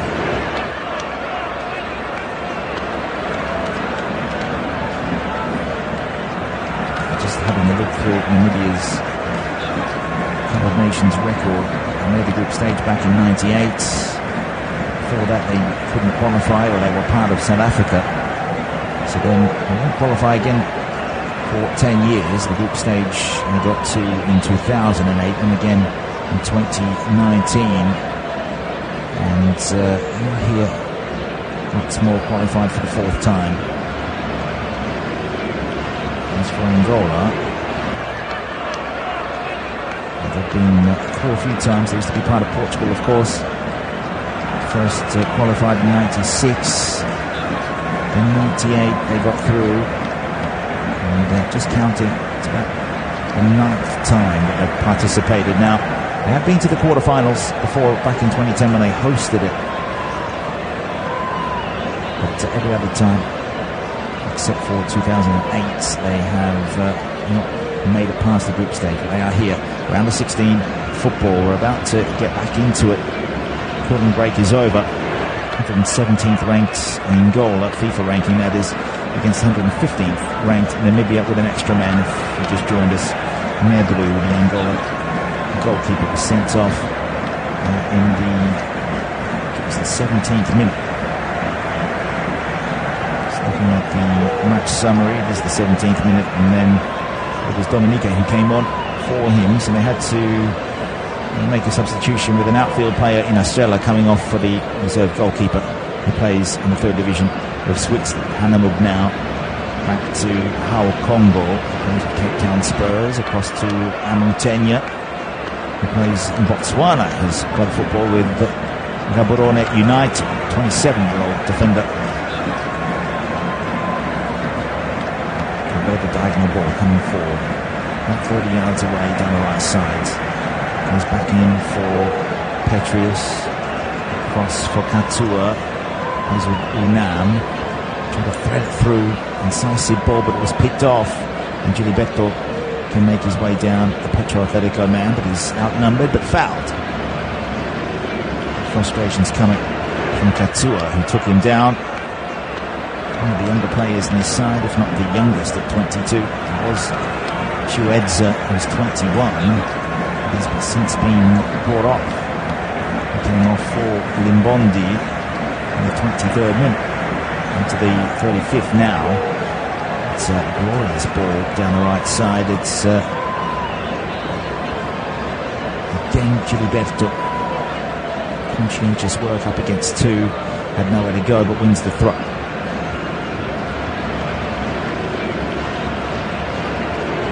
We're back to Gaspar. Look a little bare at the back as they push the extra number forward. It's chipped. Here comes Kazapua. He's not needed because Hao Congo will just hoof it again clear. And then it's sent back down by Buatu. Everyone on side, but it will bounce all the way through to the header back from Hao Congo to Kazapua. So there was a 3-3 draw between these two nations in 1998, but since then, just the 2 meetings before this one, 0-0, both of those.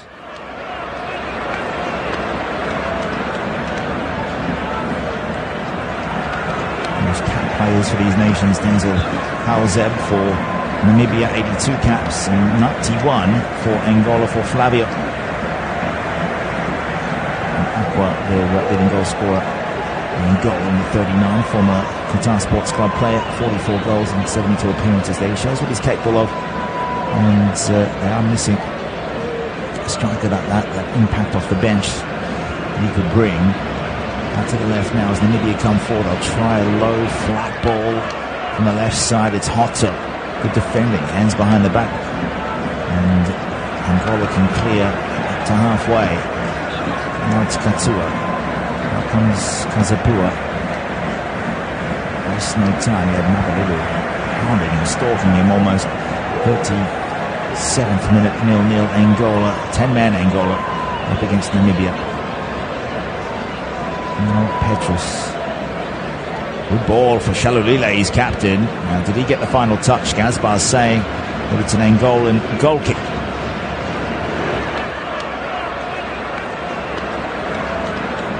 Dominique Antonio Signori is the goalkeeper here. On the good side of that, and I think he knows that Gaspar may have got the last touch of that.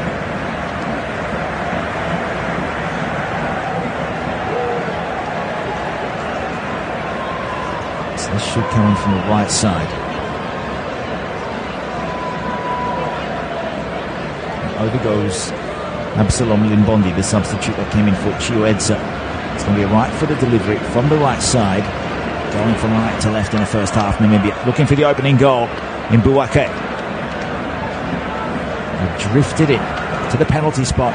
Decent delivery, good header away by Tolcaneiro and Show. Now from Katsua. Namibia take it back, taking control of this game. Let's have a look at the stats. Now it's still fairly even in terms of possession, but that's only because when Angola had 11 men, they had nearly 80% of the ball. Neblu not covering himself in glory, coming off his line and handling outside his own area. Immediately sent off by referee Beida. Now to the right side, Namibia. There's a standoff with Museo. Ball comes in towards him, the header. It's and straight up in the air. Out comes the goalkeeper. And will punt long. Namibian defenders racing back. A wonderful header, but it's picked up by the captain, Freddie. Out to Giliberto down the right side. It's a sea of blue back there, but they've broken through here. Big chance. Surely needs to be tucked away, and 10-man Angola are ahead against Namibia in the round of 16. And the goal scorer is Gelson Dala. The presence of mind, though, that came in from the right is what it's all about. Giliberto, what a ball. Through to Freddie, through to Gelson Dala, and Angola. An unlikely goal, but that was well deserved. They have carved Namibia apart. And now if they can hold on, they are through. But there's a long, long way to go. Getting through to half-time would be the first priority here. But Pedro Gonçalves, the Angolan coach, what approach will he take now? What a ball through to find Freddie. Presence of mind to square that up about 4 yards out from Kazapua's goal. And Gelson Dala steered it away from him into the bottom left corner. And that was scintillating football from the Palencas Negras, who take the lead at the Stade de la Paix. Neblu may have been sent off, but the outfield players weren't given the memo.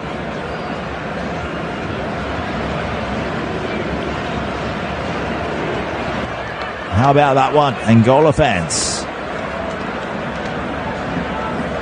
They are reveling in that in the stands. In Buake, I can tell you, 2 changes to this side that came in for Angola. Canito and Paz brought out for Buatu.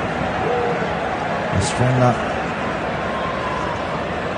out the side because he had to make way for the goalkeeper. And again, Namibia from the kickoff have given it away. And surely that has to be a foul against Hal Congo. That, not sure if he pulled the hair of Mabalulu, but there was a foot race with Mabalulu bombing forward. And that is the second yellow for Hal Congo.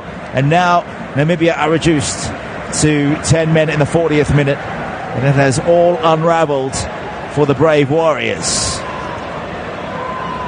How a game can turn when the pressure is on you. How Congo already booked before Neblu even got sent off. And that is a blatant foul to bring down Angola's number 19. Now, what is Colin Benjamin going to do just when you thought that Namibia are favourites to go through and play the winner of Nigeria and Cameroon? It is back to 10-10. The space will open up but they are down a goal in this game. They've only scored once. That was in the very first game. We are now 2.5 games since the win over Tunisia. How are they going to find the goals? They do have their record goal scorer out there, Shalulile, the captain. But he needs better service. And will Angola pitch it, put in a shift to ensure a clean sheet? That's all they need to get through. And now they have even numbers. They'll have the set piece. The header comes in, and they've made it 2-0. It is a bullet from Gelson Dala once more.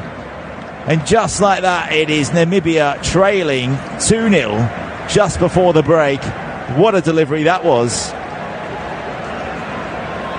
And Gelson Dala, in the space of 3 minutes, it was Freddie the first time that delivered. Gelson Dala, 2 goals in this game.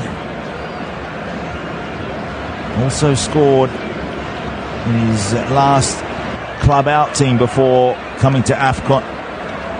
Scoring for Al Wakra. Where's the number 10? And he's getting Angola through against Namibia. It is Angola 2, Namibia 0. And again, the delivery from Freddie, who has 2 assists. The captain and the left winger, both left-sided players, coming in from the right side. That delivery, the service that Shalulile simply hasn't received at the other end. And Namibia have gone from living the dream to just living through a nightmare situation. It's a goal for 10-man Angola against the 11 men of Namibia in the 38th minute. Hal Congo then sent off for Namibia for a second yellow, bringing down Mabalulu. And from that resulting red card, where the foul took place, Freddie has delivered the most obscenely accurate set piece to the left side of the goal, and Gelson Dala did the rest. Angola will have another free kick. So Colin Benjamin made the change to bring off Chiweza. I'm not sure if he rolled his ankle, but he has the ice on it. And then Bobby came on. It's Al Congo is off. Not sure if they need to make a change there. They are chasing the game 2-0. 10 on 10. 44th minute. How much time will we have in first half stoppages? It's back with Gaspar.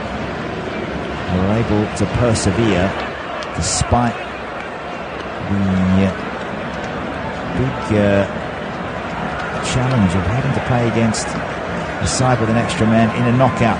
Now it's Mabalulu into the box. It'll be left for Gilberto. Scuffs his shot, fluffed his lines. It went over towards Gelson Dala anyway, who's on a hat-trick now. But off comes Shalulile. And well done by Museu. Oh, that's a nice challenge on Limbondi. And I think Show is down for the count. The reaction made that challenge and then went down and wanted the ball to go out of play. I think it has now. 45th minute, Angola 2, Namibia 0, 10 men each.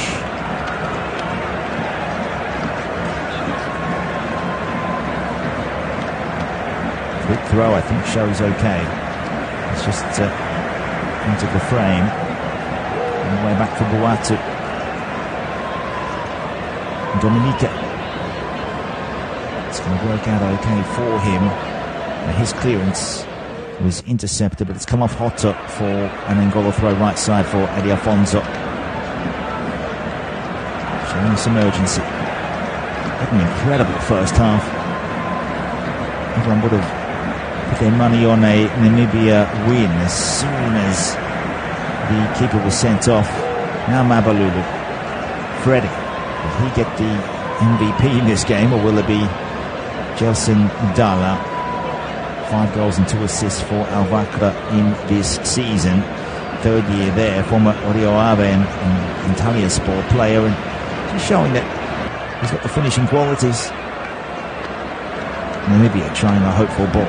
Out comes the keeper, Dominique Signori Antonio. There's 3 different names there, not just the one extremely long name. Into stoppages now.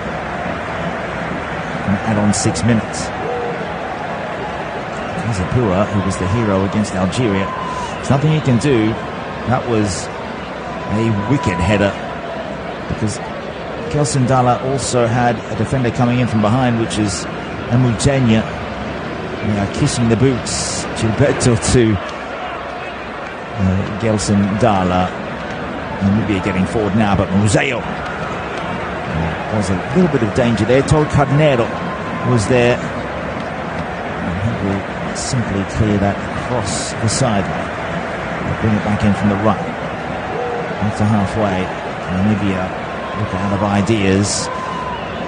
Don't want to concede again, or it really will be a game that's put to bed. Try the cross towards Museo. Comes back off him outside the box, 35 yards, a telegraph pass from Katua. And away Angola are again. Mabalulu has to take on Kemberipa. Hits the trickster, takes it to the byline. Mabalulu needs support, wins the throw. No, he wins a corner. It was stunning work from the 34-year-old. It looks as though he will be playing in a quarter-final. Two southern nations in Africa, along the western coast, down the south. Namibia above South Africa, and Angola above Namibia. Third minute of stoppage time. Over comes Freddie, who has that perilous right foot. Tell you what, European scouts, some of these Angolan players. Freddie, and it comes towards the near post. Decent header away from Kemberipa. Comes back with interest, but it skews off the right boot from a long way out and goes for a throw, but it's an offside call. Anyway, it was Buatu with a hopeful effort. It was Hotto that was brought down by Shaw. Namibia. Ambitious ball, finds Hotto, brings it down beautifully. Needs some help, goes back and behind to find Hanamuk. Another throw, Namibia, left side, attacking half. About 40 yards back from the corner flag, though. Shalulile. A good drop of the shoulder to try and get around Gaspar, but it's bounced over his head, and that will be a Dominique goal kick for Angola. What can Colin Benjamin do in the second half? Real dearth of goals. Real paucity of goal generation. Now, Al Congo, I think even with a 2-0 deficit, they could come back with 11 against 10, but Al Congo just losing his mind. It was so impulsive. Just negligence, awful piece of defending. Didn't need to do that against Mabalulu. I think, well, 1-0 down, I can stop them from getting ahead 2-0, but they went and scored from that set piece, from his second yellow card offence. 2 goals in 3 minutes has blown this game wide open. Now Namibia will have their chance with a couple of minutes left in stoppages. Into the attacking half. It's a long way up at Hanamub. They'll try and caress this into the right spot in the box. There's a left foot curler out towards the right half space. Well done by Mabalulu, who'll chase his own header out to the touchline and make sure he goes about 50 metres clear of the touchline. And he styles it out with the pretend hand injury. Just to get back in a position. Shalulile brings down a crossing from the right side. Namibia, can they pull one back before the break? Hanamu chips it down the left. Katua, decent ball back in towards Shalulile, cleared by Gaspar. Staunch defender. Freddie showing his footballing IQ. So intelligent. And it's all about that execution. Again, Namibia coming through with a low.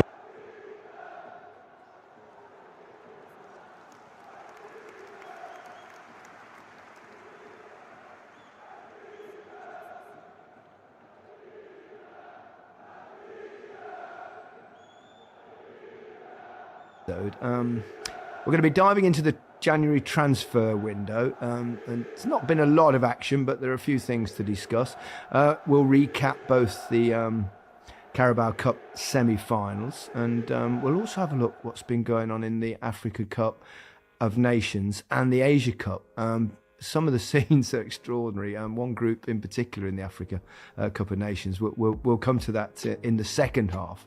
But I want to start with the two semi-finals. Let's start. We're recording this on Thursday. Let's start with the game that was played at Fulham last night, and Liverpool got themselves through to the final. Well, they meet Chelsea.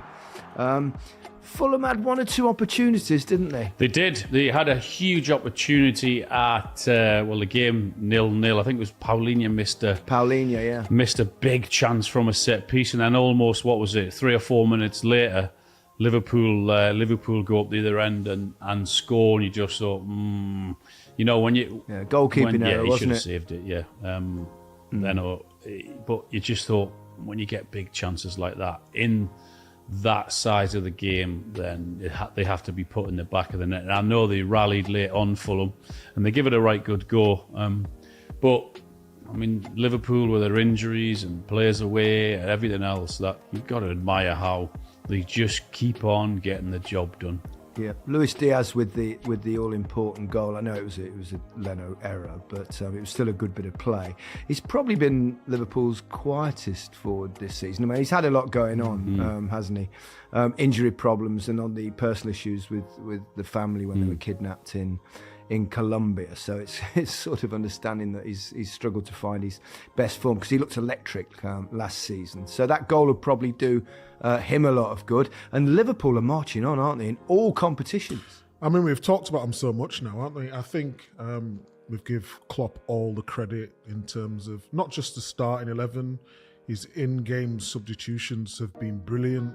We've talked about how good their forward line is, probably the best in the league as a collective. Yeah. And, they're mixing that with young players as well. Again, I thought Bradley was very good until they conceded the goal. When he just come inside him, he looks like a real talent, and he's fullback for Liverpool, if anyone's not seen him already. And Joe Gomez looks steady, doesn't he? He sort of had that big injury and he was linked away, and then he's a centre-half but we're playing left-back because Robertson's been out, and so has Tsimikas, and he just looks like he's gradually getting back to the Gomez we all know. It's great to see that, actually, isn't it? Because he kind of, a bit like you, Micah, burst onto the scene, didn't he? And we all thought, wow, what a player. Signed him from Charlton, didn't he, if I remember correctly. And he's played some... He was early days, he was brilliant. Then big injuries can really affect you, and he certainly had one or two of those. I think, the big improvement for me is that I always felt there was a huge error in him, But certainly in recent games, he's been outstanding, and he was again last night in that game. I thought everything he did, he was reliable. I thought his pace was able to get Liverpool out of trouble at times, and he defended really, really well. So yeah, he was impressive again last night. Yeah, given his versatility, Micah, I mean, looking ahead to the Euros, obviously if he sustains this kind of form for the rest of the season, it could be a really good and valuable addition to Gareth Southgate's England squad, couldn't he? Because he can play any of the positions probably across the back four. Yeah, it's a very good point. The only thing he's not so good at is scoring. I believe he's not scored in his Liverpool career, which I seen a stat yesterday. Yes. I actually couldn't believe it. But in terms of his ability, yes, I totally agree with you. And he's got experience as well. Just because he had that knock of injury doesn't mean he's not a good player. And look, he had Konate and Matip to contend with. Robertson, who we all agree is probably the best left-back in the league, so it's always going to be tough for him. But his versatility, we mentioned the likes of Phil Neville. Sometimes it's gone against him because he was better than probably people give him credit for. But I think this could actually work in Joe Gomez's favour. We're going to get a Liverpool versus Chelsea final. They had no problems whatsoever disposing of Middlesbrough despite trailing after the first leg, Alan. You can see signs that generally over the period of the season that Chelsea are gradually getting it together. Would you say? Yeah, slowly. Still got to do a little bit more to convince me, I think. Still need to improve, but they're on the right path. They're getting a bit more belief. 1 or 2 injuries coming back. I mean, as much as they were under pressure before the game the other night because of their performance in the first leg and the result in the first leg, so they were under pressure, but the way they just... they went after Middlesbrough, and Middlesbrough just couldn't handle it, and they were far too good for them. And it was all over in that first half. And job well done for Chelsea. And I mean, if they were able to get a trophy this season and finish in and around 6th, 7th, 8th, then you have to say that would be a really good season for Pochettino, considering all the criticism that they've had early season. That's actually where you were going to lead me, actually, to whether that would be considered a successful season. Say if they just won the Carabao Cup, maybe qualified for one of the European competitions, that would be a step in the right direction, Michael, wouldn't it? Yeah, of course. I agree with that.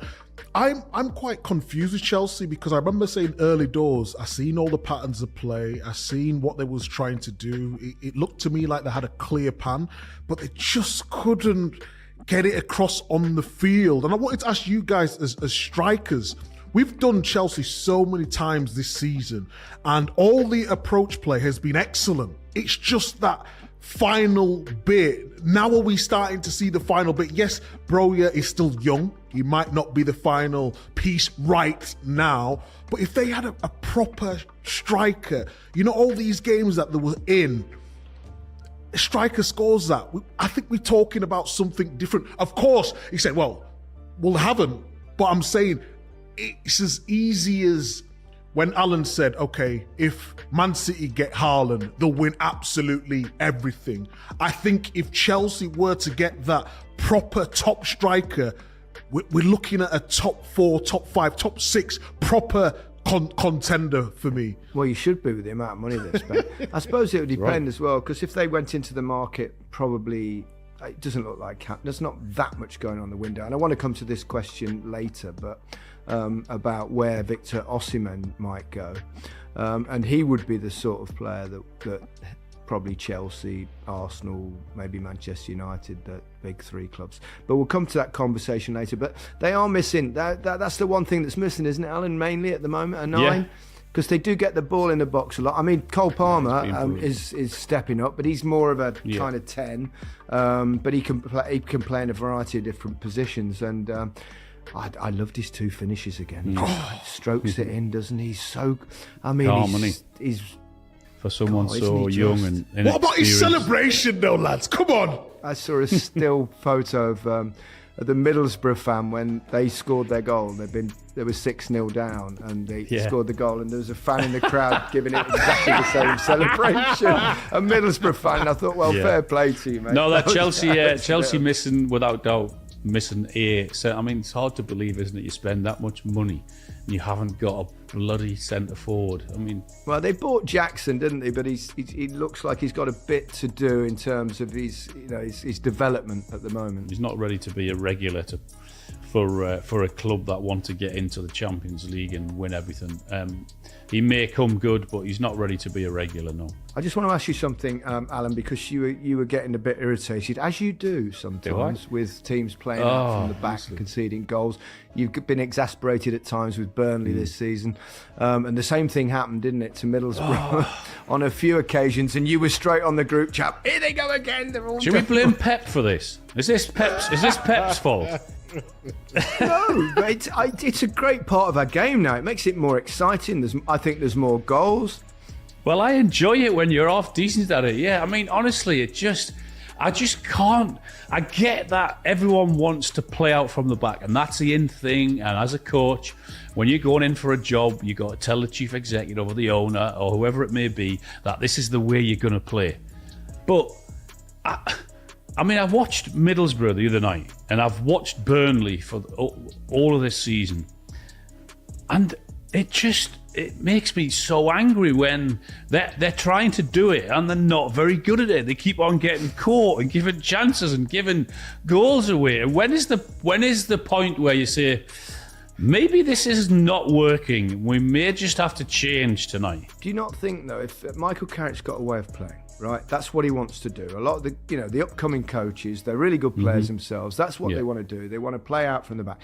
And in the Championship, you could probably get away with that, because if you do give it away, you're not going to have like the top quality level of forward that's going to punish you like you get against Premier League opposition. But my question is, when you're suddenly playing at Chelsea and you've been playing in a certain way for the whole season, and you've got a philosophy of how you want the game to be played, and then you play a team that you probably know will press you higher, they'll be more electric, and they'll punish you if they get the opportunities. Do you suddenly change your whole ethos of playing for 90 minutes? No, but you suddenly should think, hang on, we're going in against top opposition here who are really good at what they do. So, not on every occasion do we have to play out. We can change it now and again. You don't have to do it every single time when quite clearly you're being punished, you've conceded goals, you've conceded chances. There must be a time where you think in your head, hang on, let's just do something different on this occasion. I'm not saying kick it long every time you get a goal kick, but just don't do the same thing every time when you're clearly getting caught and getting punished. No, is that me thinking stupidly or what? No, you're right, Al. I think every coach, especially, they always have a plan B as well. So I agree with Alan. You come up with different opposition. So when I watched Middlesbrough in the Cup, we did the first game. Was it Villa you did? League Cup. They did the League Cup and we did the FA Cup. Yeah. And they had a system where they would let them have the ball wide and create as much chaos in the middle of the park, and said, okay, you can have it, we're going to cross it, and we're going to defend the middle of the pitch. And I watched them the week before that, 2 weeks before that, and it was a completely different tactic. So I agree with Alan. And it's down to, one, the manager, and Carrick's been brilliant in able to adapt to what he needs to do. So I give him praise last week. I thought it was outstanding the way they played against Chelsea in that first leg. But it's down to the goalkeeper as well. So when the goalkeeper has the ball, the manager will say to you in training, only play out when we are set. And what that means is when everyone's in the right position. Okay, there's going to be times in the games where it's not going the way you want it, and you've got to take a little bit more of a risk. But if it's not on, you don't play out. It's as simple as that. So I do agree with Alan on that. But that's down to the players in the moment taking responsibility. And when it happens once and they get punished, you don't do it the second and the third and the fourth time. Of course not. Therefore, Alan, you're not thinking stupidly. Which, is the first time for everything. So well done. That's a fair point. Yeah. Be a good final. Yeah, it'd be a great final, yeah. Yeah, two huge teams that are used to success. Okay, Chelsea not so much in the last couple of years.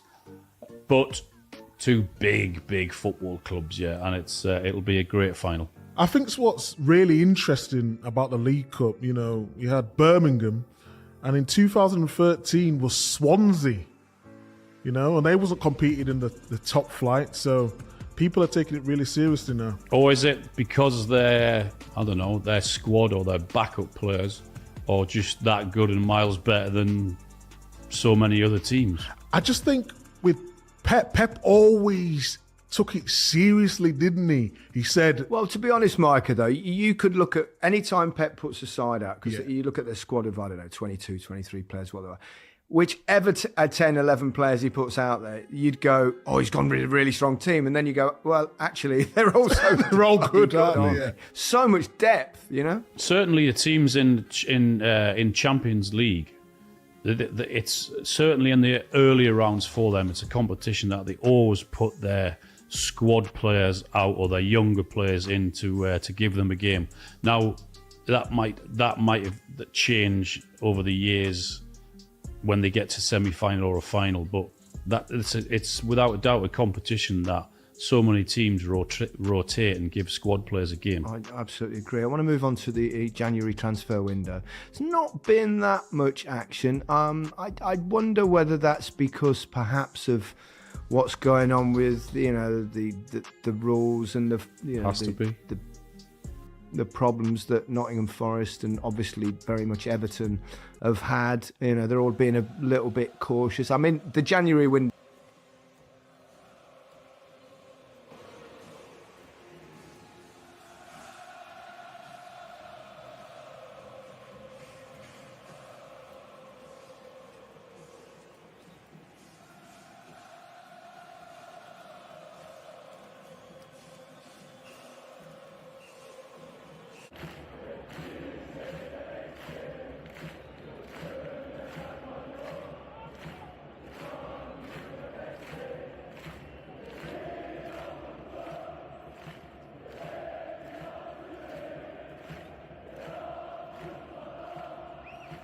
An Angolan player. That's after Manucho back in 2008. That's at an Afcon tournament. Namibia will get us going in the second half. They wear the blue with the white shorts, and they're going from left to right. And they trail by a couple of goals. It'll be an early throw-in for Tok Carneiro of Angola. He'll go short to Show and then smash it clear up towards halfway. 3 Namibians there. Hanamud gets the first header. It's then glanced on by Katua. Giliberto will receive. It's a loose pass put forward. He's done well to control that. Back inside now. One of the 1-2 with Freddie, the captain that's been one of the superstars of this game, supplying both crosses, both passes, you would say, both assists for the goals of Gelson Dala.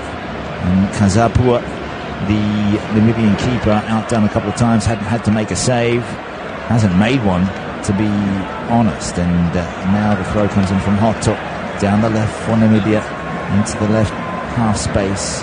Will be put back in from across. It comes over towards the heads of Mudzeu. Good clearing header, and Angola will win another free kick from Show, getting to the ball first, and then he was belted over by the challenge of Ngero Katua. So now Show is down on the ground, needing some treatment perhaps. He's helped up. It's good sportsmanship. Namibia need to get on with this. Katua helps him up. Both midfielders up against each other this evening. Good weather for football. Africa Cup of Nations 2023. Angola on the precipice. Uncharted territory for them, getting to a quarter-final. Since, not to say knockout, since 2010. Now they'll switch play through Freddie, out towards Tok Carneiro. We'll go through the starting 10s for each side, and I say 10s because we had 2 red cards in the first half. And their blue sent off for Angola in the 17th minute, 2 yellows for Al Congo, the Namibian defender. And didn't work out too well at all. Unravelled for Namibia, who found themselves down. It was just a good square up as Freddie got in behind the Namibian defence and put Gelson Dala through for an easy tap in past Kazapua. And then it was a good set piece from the resulting second yellow card. Now Namibia have a chance here. Shalalile sprays it over the top. And doesn't even force Dominique, the reserve goalkeeper, who came on for Neblu, with Estrella being substituted out of the game to make way for the extra goalkeeper. Shalalile here, their top scorer, sliced it over the top of goal under pressure from The number 3, Jonathan Boatu, plays his football in Portugal. Guido Vicente, second season there, he's got 1 goal in 16 appearances. 4 minutes into the second half, Namibia still trailing. Hanamu, good ball forward to Katua. Getting back is Freddie. Running to the back of him. Referee said 50-50. And Angola have done well with 2 players on 1 to keep the ball from going out, except for Eddie Afonso. And his clearance has gone out directly for a throw. In Namibia again from the left side. They'll try the cross. It's emergency there. Good defending from Gaspar. I'll give me a moment to go through the starting 10s now. That's the foul from Precious Petrus that allows Angola to get forward. So Namibia can support in goals. At this point, this is assuming that there was no extra changes made. And it is Amutanya, Kamberipa and Hanamub, the defenders. At this point, we don't have any confirmed changes at the break. Petrus, Katua, Museu and Hotzo across the middle. Shalulile and Nimbondi up forward. We had Chiwedza coming out, the young number 10 for Namibia in the first half. He came off injured for Limbondi, and Hal Congo, of course, sent off. So Namibia in 10. Same with Angola. The keeper sent off in the 17th minute, making an illegal save, you could call it. He came out of his area to get hands to the lob from Namibia coming forward. It was goal bound as well. Referee with no choice. Referee Beida. Angola, we now Dominique Signori Antonio in goal. They'll have 4 at the back, 3 across the middle, 2 up forward. It's Afonso, Gaspar, Boatu, Torcarneiro with Freddie Shaw, Gilberto Mabalulu and Gelson Dala. That makes up their 10. So we will have a little more space to exploit in the second half. And for now, it's Angola coming down the right side, a long ball. That's Gaspar. And again, it was misdirected out easily for a Namibia throw. But Angola won't care at this point. 2 goals to the good. 52nd minute of the game, they lead. And just having a look at the flash score stats, 50-50 good ball possession. Namibia now coming forward with Limbondi. His pass was no good. It's come off top, Carneiro. And the linesman will signal the Namibian throw, taken quickly back in towards Petrus. The switch, it's lobbed over the top. Katua pulling the strings out to the left side. Hanneman wants the runner, didn't use him. Back for Hotta. Can he inspire them at least to get a goal back? Mbondi. Hotta's run out to the right flank to join him. Mbondi goes inbound now. Petrus dishes it off. Up comes Kamberipa. Looks as though he's playing the central part of defence. Good cross in. Now, was there a handball? Angola win another free kick. High foot there from Shalulile. I don't think he knew that Boatu was coming in behind it. Boatu, who has 1 international goal in his 42nd appearance. It's a high foot from Shalulile. And a little bit hopeful from their captain.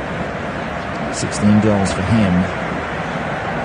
And he's played his 50th international appearance here at Afcon. And Colin Benjamin, their coach.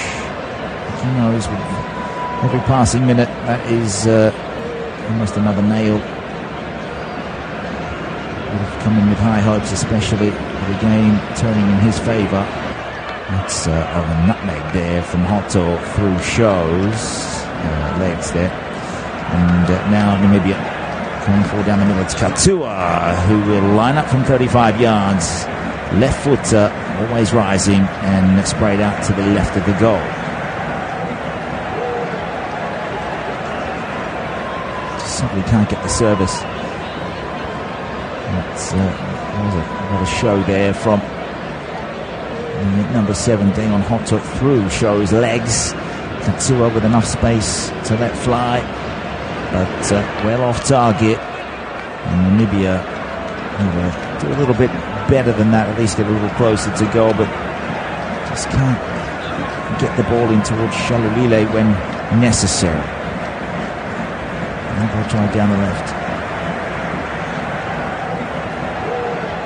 Looks as though Peter Shalulile has gone back into midfield, trying to orchestrate things rather than wait for the ball forward. Here comes Amutenya. We'll try and chip it out to the left side. Works out nicely. Hanamu up against Afonso. Over comes Gilberto. It's double team now. Hanamu wins a throw. Angola appealing. Don't think they're going to get it.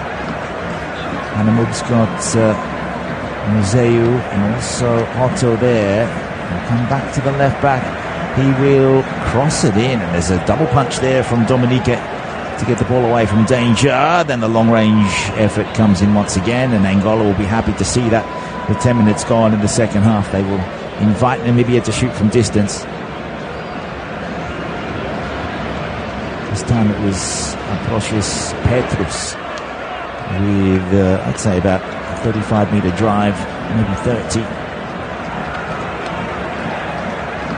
Again, going to the right of Dominique. If you're looking at the goal to the left, winner to play Nigeria or Cameroon. That game coming up on Flash Score later on, 8 p.m. GMT.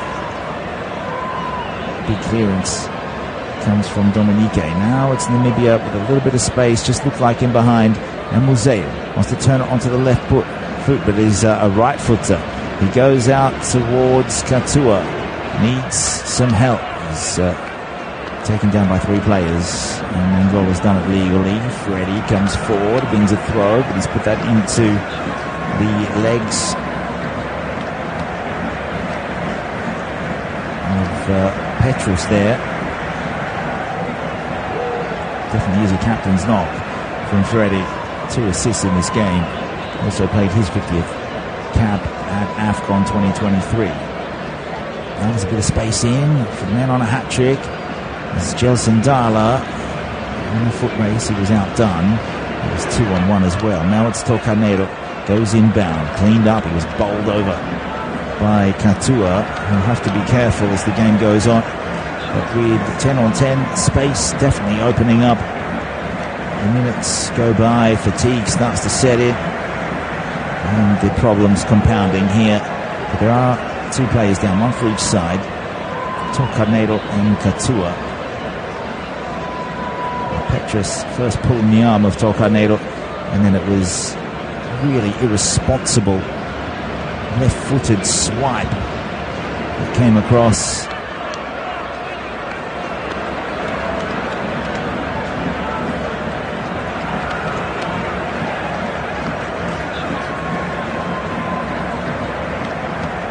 Tocanero immediately calling for the medical staff to come onto the pitch. Amutenya with that left-footed swipe of Gaborone United. You can see his details on the Flash Score application. Gaborone, team from Botswana. Medical staff still out there, and Angola know they're nearly home. Trying to advance through for what will be the furthest they've ever been at an Afcon tournament. Also, Namibia getting through is a tournament of firsts for a lot of nations. Other games coming up will be covered. You can see this on the Flash Score website as well. In the draw, it is Nigeria, Cameroon, and Angola, Namibia. Those 4 nations battling it out for the quarterfinals. It looks as though Angola will go through. We have to say Nigeria will be slight favourites over Cameroon, but you just never know. Cape Verde, Mauritania, Morocco, South Africa, the next block of 4. Morocco would be favourites on paper. Mali, Burkina Faso, Senegal, Ivory Coast. Well, everyone expected to see Ivory Coast up against Senegal in the final. And even the Opta algorithm predicted that. There's a player being stretched off here for Namibia. Change imminent. Gebhardt is about to come on. So I think it's Amutenya coming out.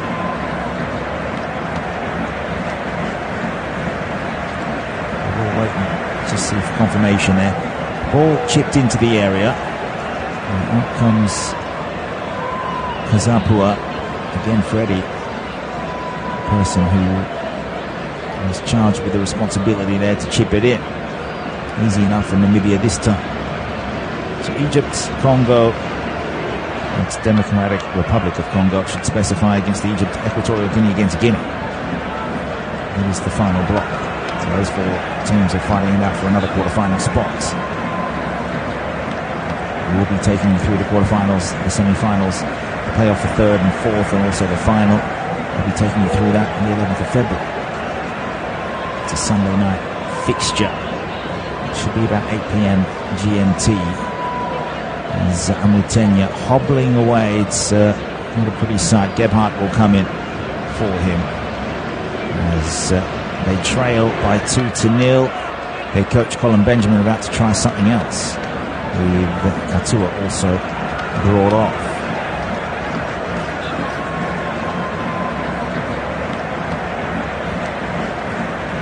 Katua and it's Amutenya. Just confirm that in a second.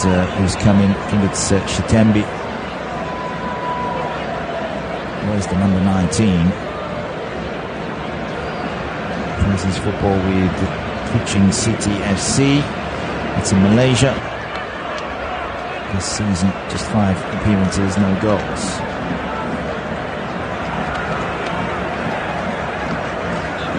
One-year-old. Hold up for his nation for Afcon. Proud moment. Namibia still fighting away. It's not over until it's over.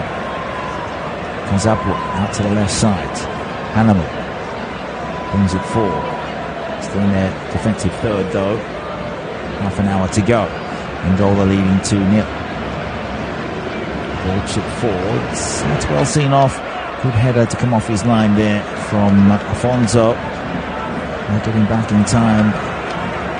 That's again Otto coming forward, winning the free kick for Namibia.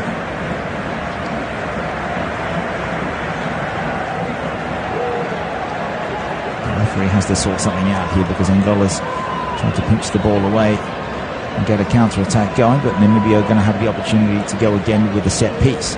Now, this is about 15 metres in from the left touchline, but 40 metres away from the goal. Hannibal will take it. They all come forward, including all the defenders for Namibia, chasing a goal. And it comes with venom, and it's come off Gaspar, I think, and gone behind. Might have taken a bounce off Buatu. Looks a little frustrated. Just stood his ground, let the ball bounce into him, and then it cannoned off him. And behind the goal line, Dominique now setting up. Hannibal once more from the left side. They'll swing away. It's a shocking delivery. I think Angola going to win a free kick. Maybe a little bit of play acting there from Freddie. They'll end up back with Hannibal. Much better the delivery this time, but just in the front 6-yard area there and past Shalulile. He was double marked in any case. But that was probably the best crossing from the left side from Hannibal in this game.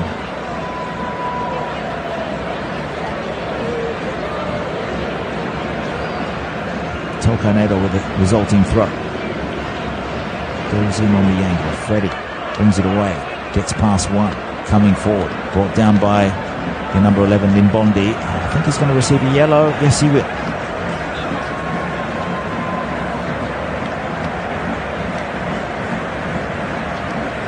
Limbondi with the yellow in the 63rd minute. At the centre field. I guess it's one of those decisions. He snuck his right foot out as Freddie went past him.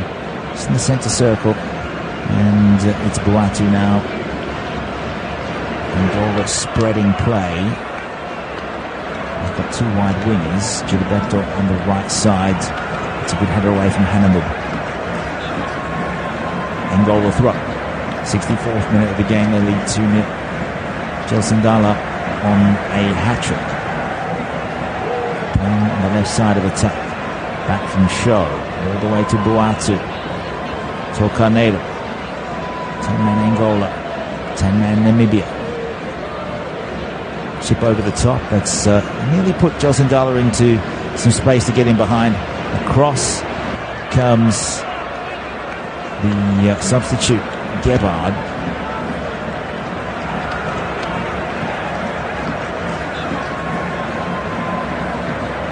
So just making sure we've got all the substitutions down. It's Limbondi, Shitembi and Gebhard in.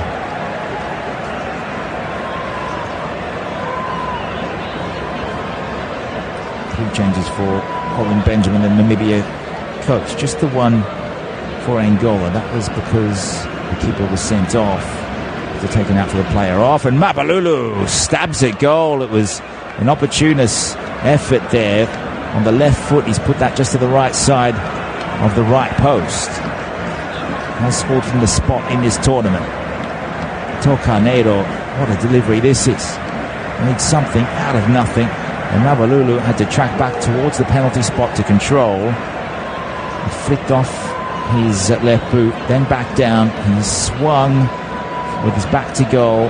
Got a little bit of power behind it because of the direction he had to come from. And he's put that just wide. Now it's Gilberto coming forward. He's got Mabalulu out to the left if he wants him. I think he's going to have to go alone here, then stop and pivot. He's outnumbered. Back inside for Gebhard. He clears to safety, only as far as Torcanero. They'll come again. Perhaps lay siege, looking for the third goal. 66 minute of play. Angola giving it away. It was so predictable what they were doing. And now it's a 3-on-3. Namibia coming forward. It's good ball from Hotto towards Limbondi. Back into the middle. No Namibians there to strike at goal. It's away from Freddie. And you'll find Gelson Dala puts the ball through from Mabalulu. Has a chance here to make it 3-0. And does. Beautifully carved out from Angola. And a curling effort into the right corner from the left half space. That was pinpoint from Mabalulu. His second goal of the tournament. Angola are out to a 3-0 lead. And you could see it in the face of the Namibia coach, Colin Benjamin. As soon as Angola got through with that final pass, the ball still wasn't into the back of the net, but he conceded that that's the only place where it could end up.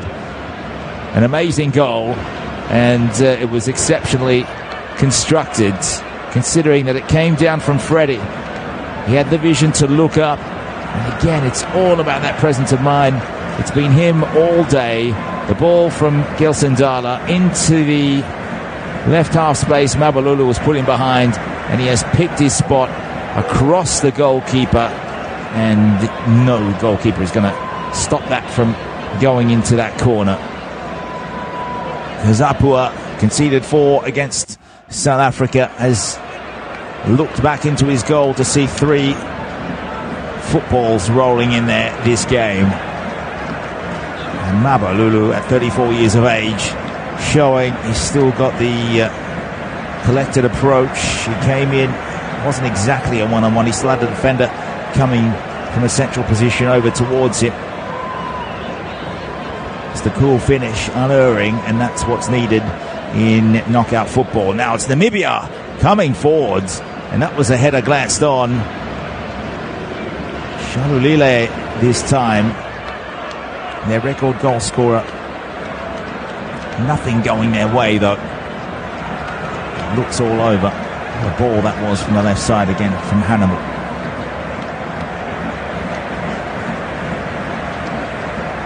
Good flight on that, gorgeous delivery. And about a foot wide of the right post from, I'd say, about 12 yards from Shalulile. Had to glance that across the keeper, coming in from the left side. 68th minute of play. Angola leads 3-0 over Namibia. Round of 16 football at Afcon. Stade de la Paix treated to quite a spectacle in terms of finishing, and also just the ability to put players in behind. That's what Angola brings. And that is the 9th goal of the tournament. They've conceded 3 times, so they not exactly airtight at the back, but one of Nigeria or Cameroon will come up against them in the quarter-final, and they won't find it all one-way traffic. Out to the left side again, Hanamu. Namibia need to try something a little different. There'd be some comeback if they could take it to extra time, but they need 3 goals. So Gebhard, Kemberipa on the right side of the defence. I think he's gone into the middle now, but Gebhard floating over to the left. Hanamu named at left back, but he's playing as more of a midfielder now. I think there's going to be another change here with the sights set on the quarter-final. Pedro Goncalves, the coach, is going to bring off his best midfielder today and captain Freddie, and Zine and Keliano coming on.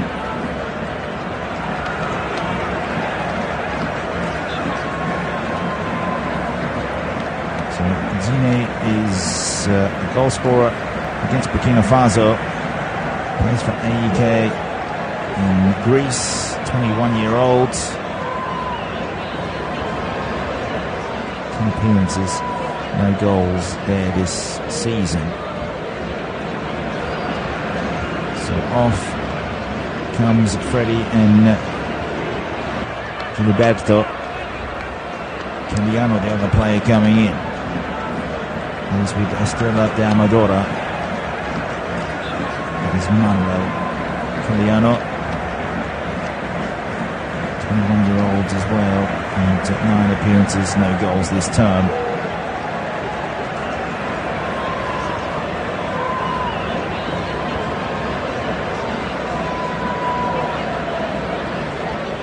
Good time to bring on some substitutions for Goncalves, and also for Namibia. So it's Ueturu, Hambato, now Gelson Dala on a hat-trick on the left wing. Puts in Mabalulu once more. Toe pokes it, but there's some good defending from Gebhard, who's furious with his teammates here, and now he's having a chat with his own goalkeeper. Kazapua. Kemberipa was outdone. Mabalulu stabbed at the far corner once more. Kazapua made himself big, but Gebhard made the all-important intervention to stop it becoming a 4-0 belting.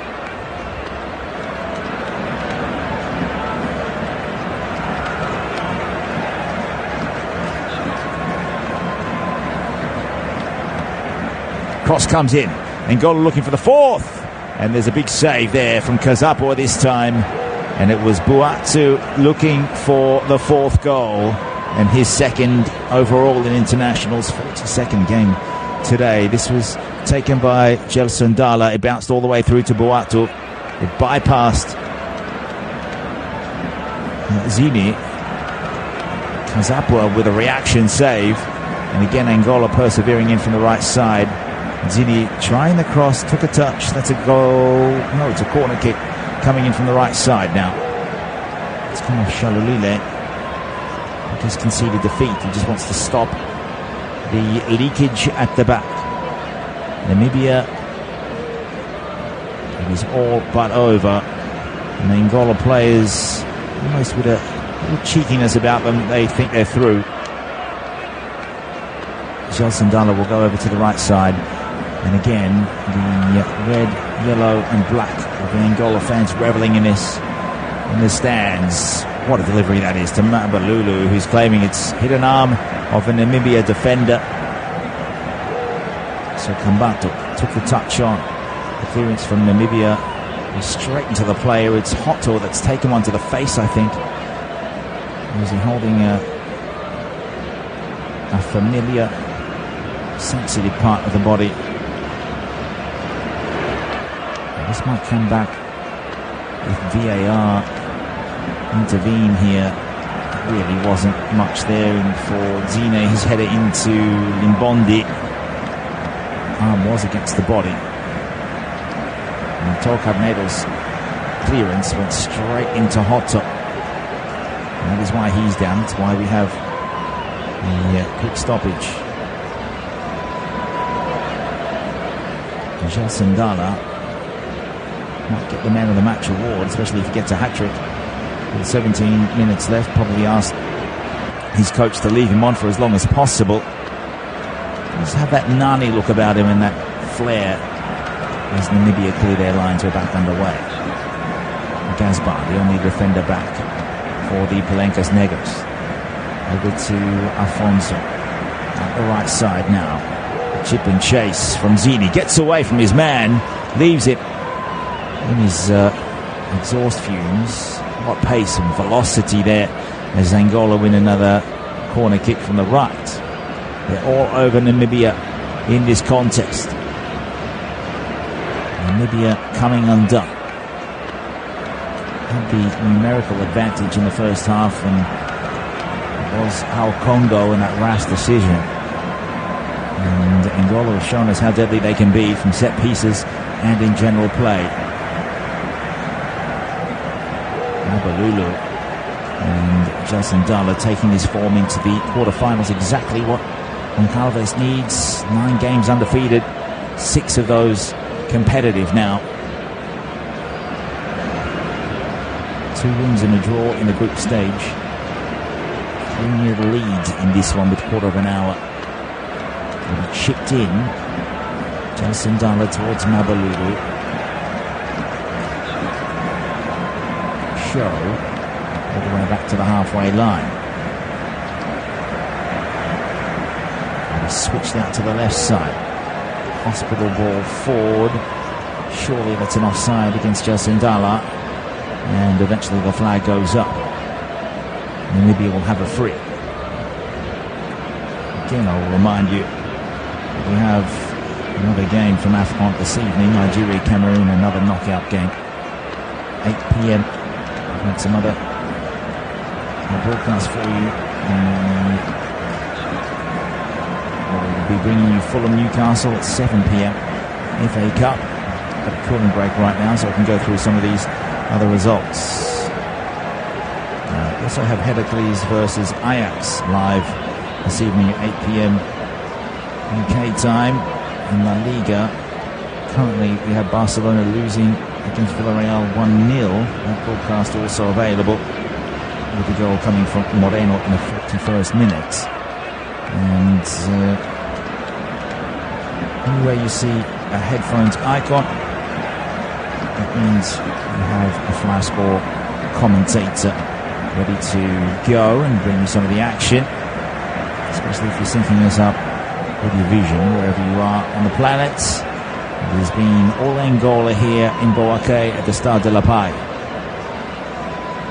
I'm not sure which is the best goal of the game because they've all been spectacular.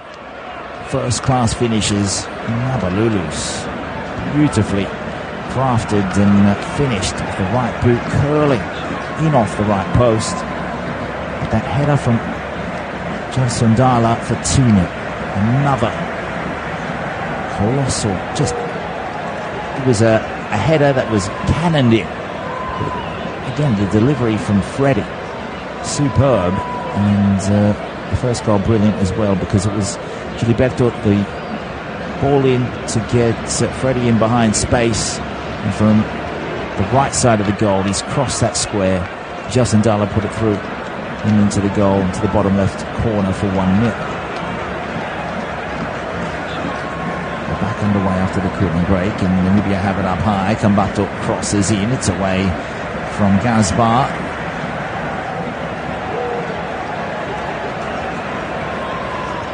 Now from the resulting throw, Kambato. Petrus back inside for Imbondi. They'll switch play out to the left.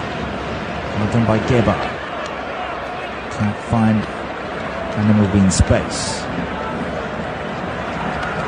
3-0, Namibia trailing. Angola now transition down the right side. It's Nabalulu. He's cut off by Gebhard. He's been really good since he's come on the pitch since the 60th minute. I guess that's the advantage you have when you've got a full tank of petrol coming in against some of the players that have been fatigued and they're playing a large portion of the game, 11 on 10. throw coming from the right side. The trick stick from Zini. Tried the back heel. Couldn't get Afonso through. And Namibia can't get out of jail. Angola will have another throw on the right. So still the last change could be made here from Colin Benjamin. Taken by Torcanero in the middle of the pitch. Slowed down by Gelson Dala. He's gone back into the left side of midfield. Now Show, heavy touch, and then lost his footing. Namibia have the ball in a high position now. Here comes Hoto. Can he strike? Instead he unselfishly plays it through for Shalulile. Now he's blocked off. A swarm back to stop any danger for their keeper, Dominique.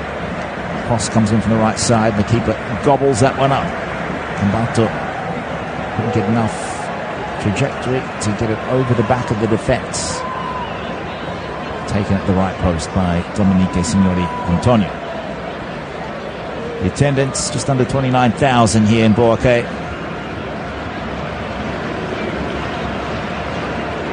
Long ball from Angola. Good hustle there from Keliano. Ball's there to be won. Keliano will pick up on a loose one and get it in behind for Gelson Dala. Zini can't find him either. And now Namibia 2 up forwards, but there's 4 back for Angola. Slowed down by Boato. Out to the left for Gelson Dala. Needs to be careful he doesn't pick up an injury in this game with 10 minutes to go. Wants his hat-trick. For the first time an Angolan's ever done it. It's the second time that a brace has been scored by a player at Afcon for them today. With Gelson Dala getting his in the first half, but Manucha was the last player in 2008. Long ball from Namibia. Well marshalled by Top Carneiro, who plays with the Petro Atletico. So does Giliberto. And so does Eli Alfonso. The trio that started out there for Angola.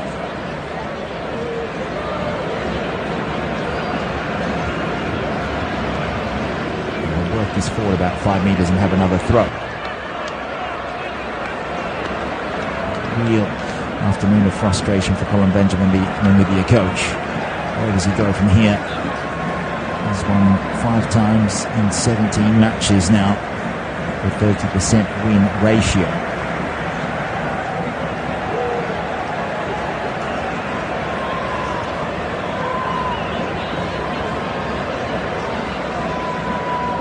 Long ball forward. Namibia deal with it with a header. It was the number 11 in Bondi at the back now. It's as though he's just going up and down that right side. It did come on. It was brought on for the left wing. So it's Kimberiba and Gebhard in the centre of the Namibian defence. They're playing a 2-man backline. Now Keliano will settle play down. Zini back for Gaspar. Chips it to halfway. Getting back. He's Petrus. Now for Kimberiba. Decent looking ball. Through towards Kambato. Runs into some real trouble there in the shape of Top Carneiro. Keliano. Mabalulu also in midfield. Ferocious competitor. So now Hoto. Here's another one. Namibia just can't string 3 passes together. 83rd minute. Angola coming down the right side. It's Afonso happy just to keep the ball, settle it down, frustrate Namibia wherever they can on the pitch, and then go over towards one of the tilts. Torcanero easily away from Kambato. Ball into the left wing run. Easily done by Show, who wins the throw. Double change coming for Pedro Goncalves in Angola. Surely they are through now. Luvumbo about to come on. So Gelson Dala, this is the luxury they have because Luvumbo plays in the Italian Serie A. Zito Luvumbo. 21 years old. And he's going to get a few minutes here at the end. There's the number 15. Another Lulu will come out of the game as well. And Jelson Dollar the other. There's also Jeremy Bela, who come and plays his football with Clermont in France. Former Birmingham City player, for those of you who will remember. Lens and Dijon, 30 years old now. Scored a number of times for Birmingham. At 7 in league football. Zita Rovumbo is having a phenomenal year in Italy. 3 goals, 2 assists. It's in Serie A, former Como player. It is a star of the future, worth about 5.6 million euros according to the Flash Score app. And he will see the rest of this game out as Angola make their full quota of substitutions. Good chest down. Dominique to Zini, back to Caliano. Afonso making the run. Here's Bela on the right side of midfield. In for Zini. Rovumbo is lurking. It's going to be a left-footed effort that flashes across and outside the left post. And that was Rovumbo looking to make his mark on Afcon. And just looking at his matches, he did get 33 minutes against Burkina Faso, his second appearance of this tournament. Bela coming on for also about half an hour against Burkina Faso. So both of them coming in for their second games. Rovumbo, 14th appearance.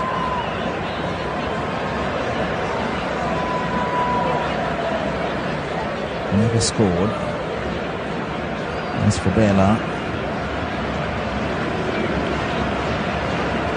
just his third appearance, and he's never scored either. He is 30 years old. Rovumbo just 21. Plenty of time for him to receive the throw from Toccarnero.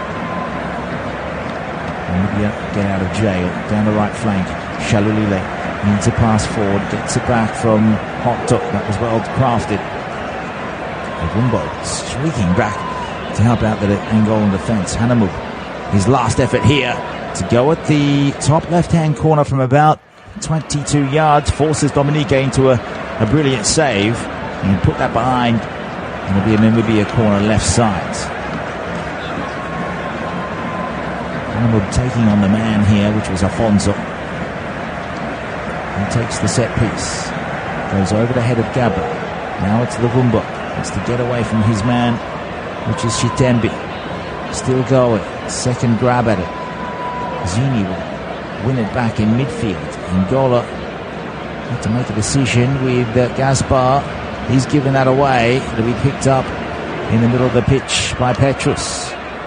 Now Hotto says he had his jersey pulled. I think he was right. The referee was there. So about 30 yards out, just to the right of the right post. Hanamu should be the person given the responsibility here. And Namibia do have a lot of urgency around them, but 3 goals in this situation is a massive, massive ask. I think even Brazil would struggle to get a couple against Angola today. With this amount of time left, we're in the 88th minute. You just never know how much stoppage time will we have. It's Hanamu who goes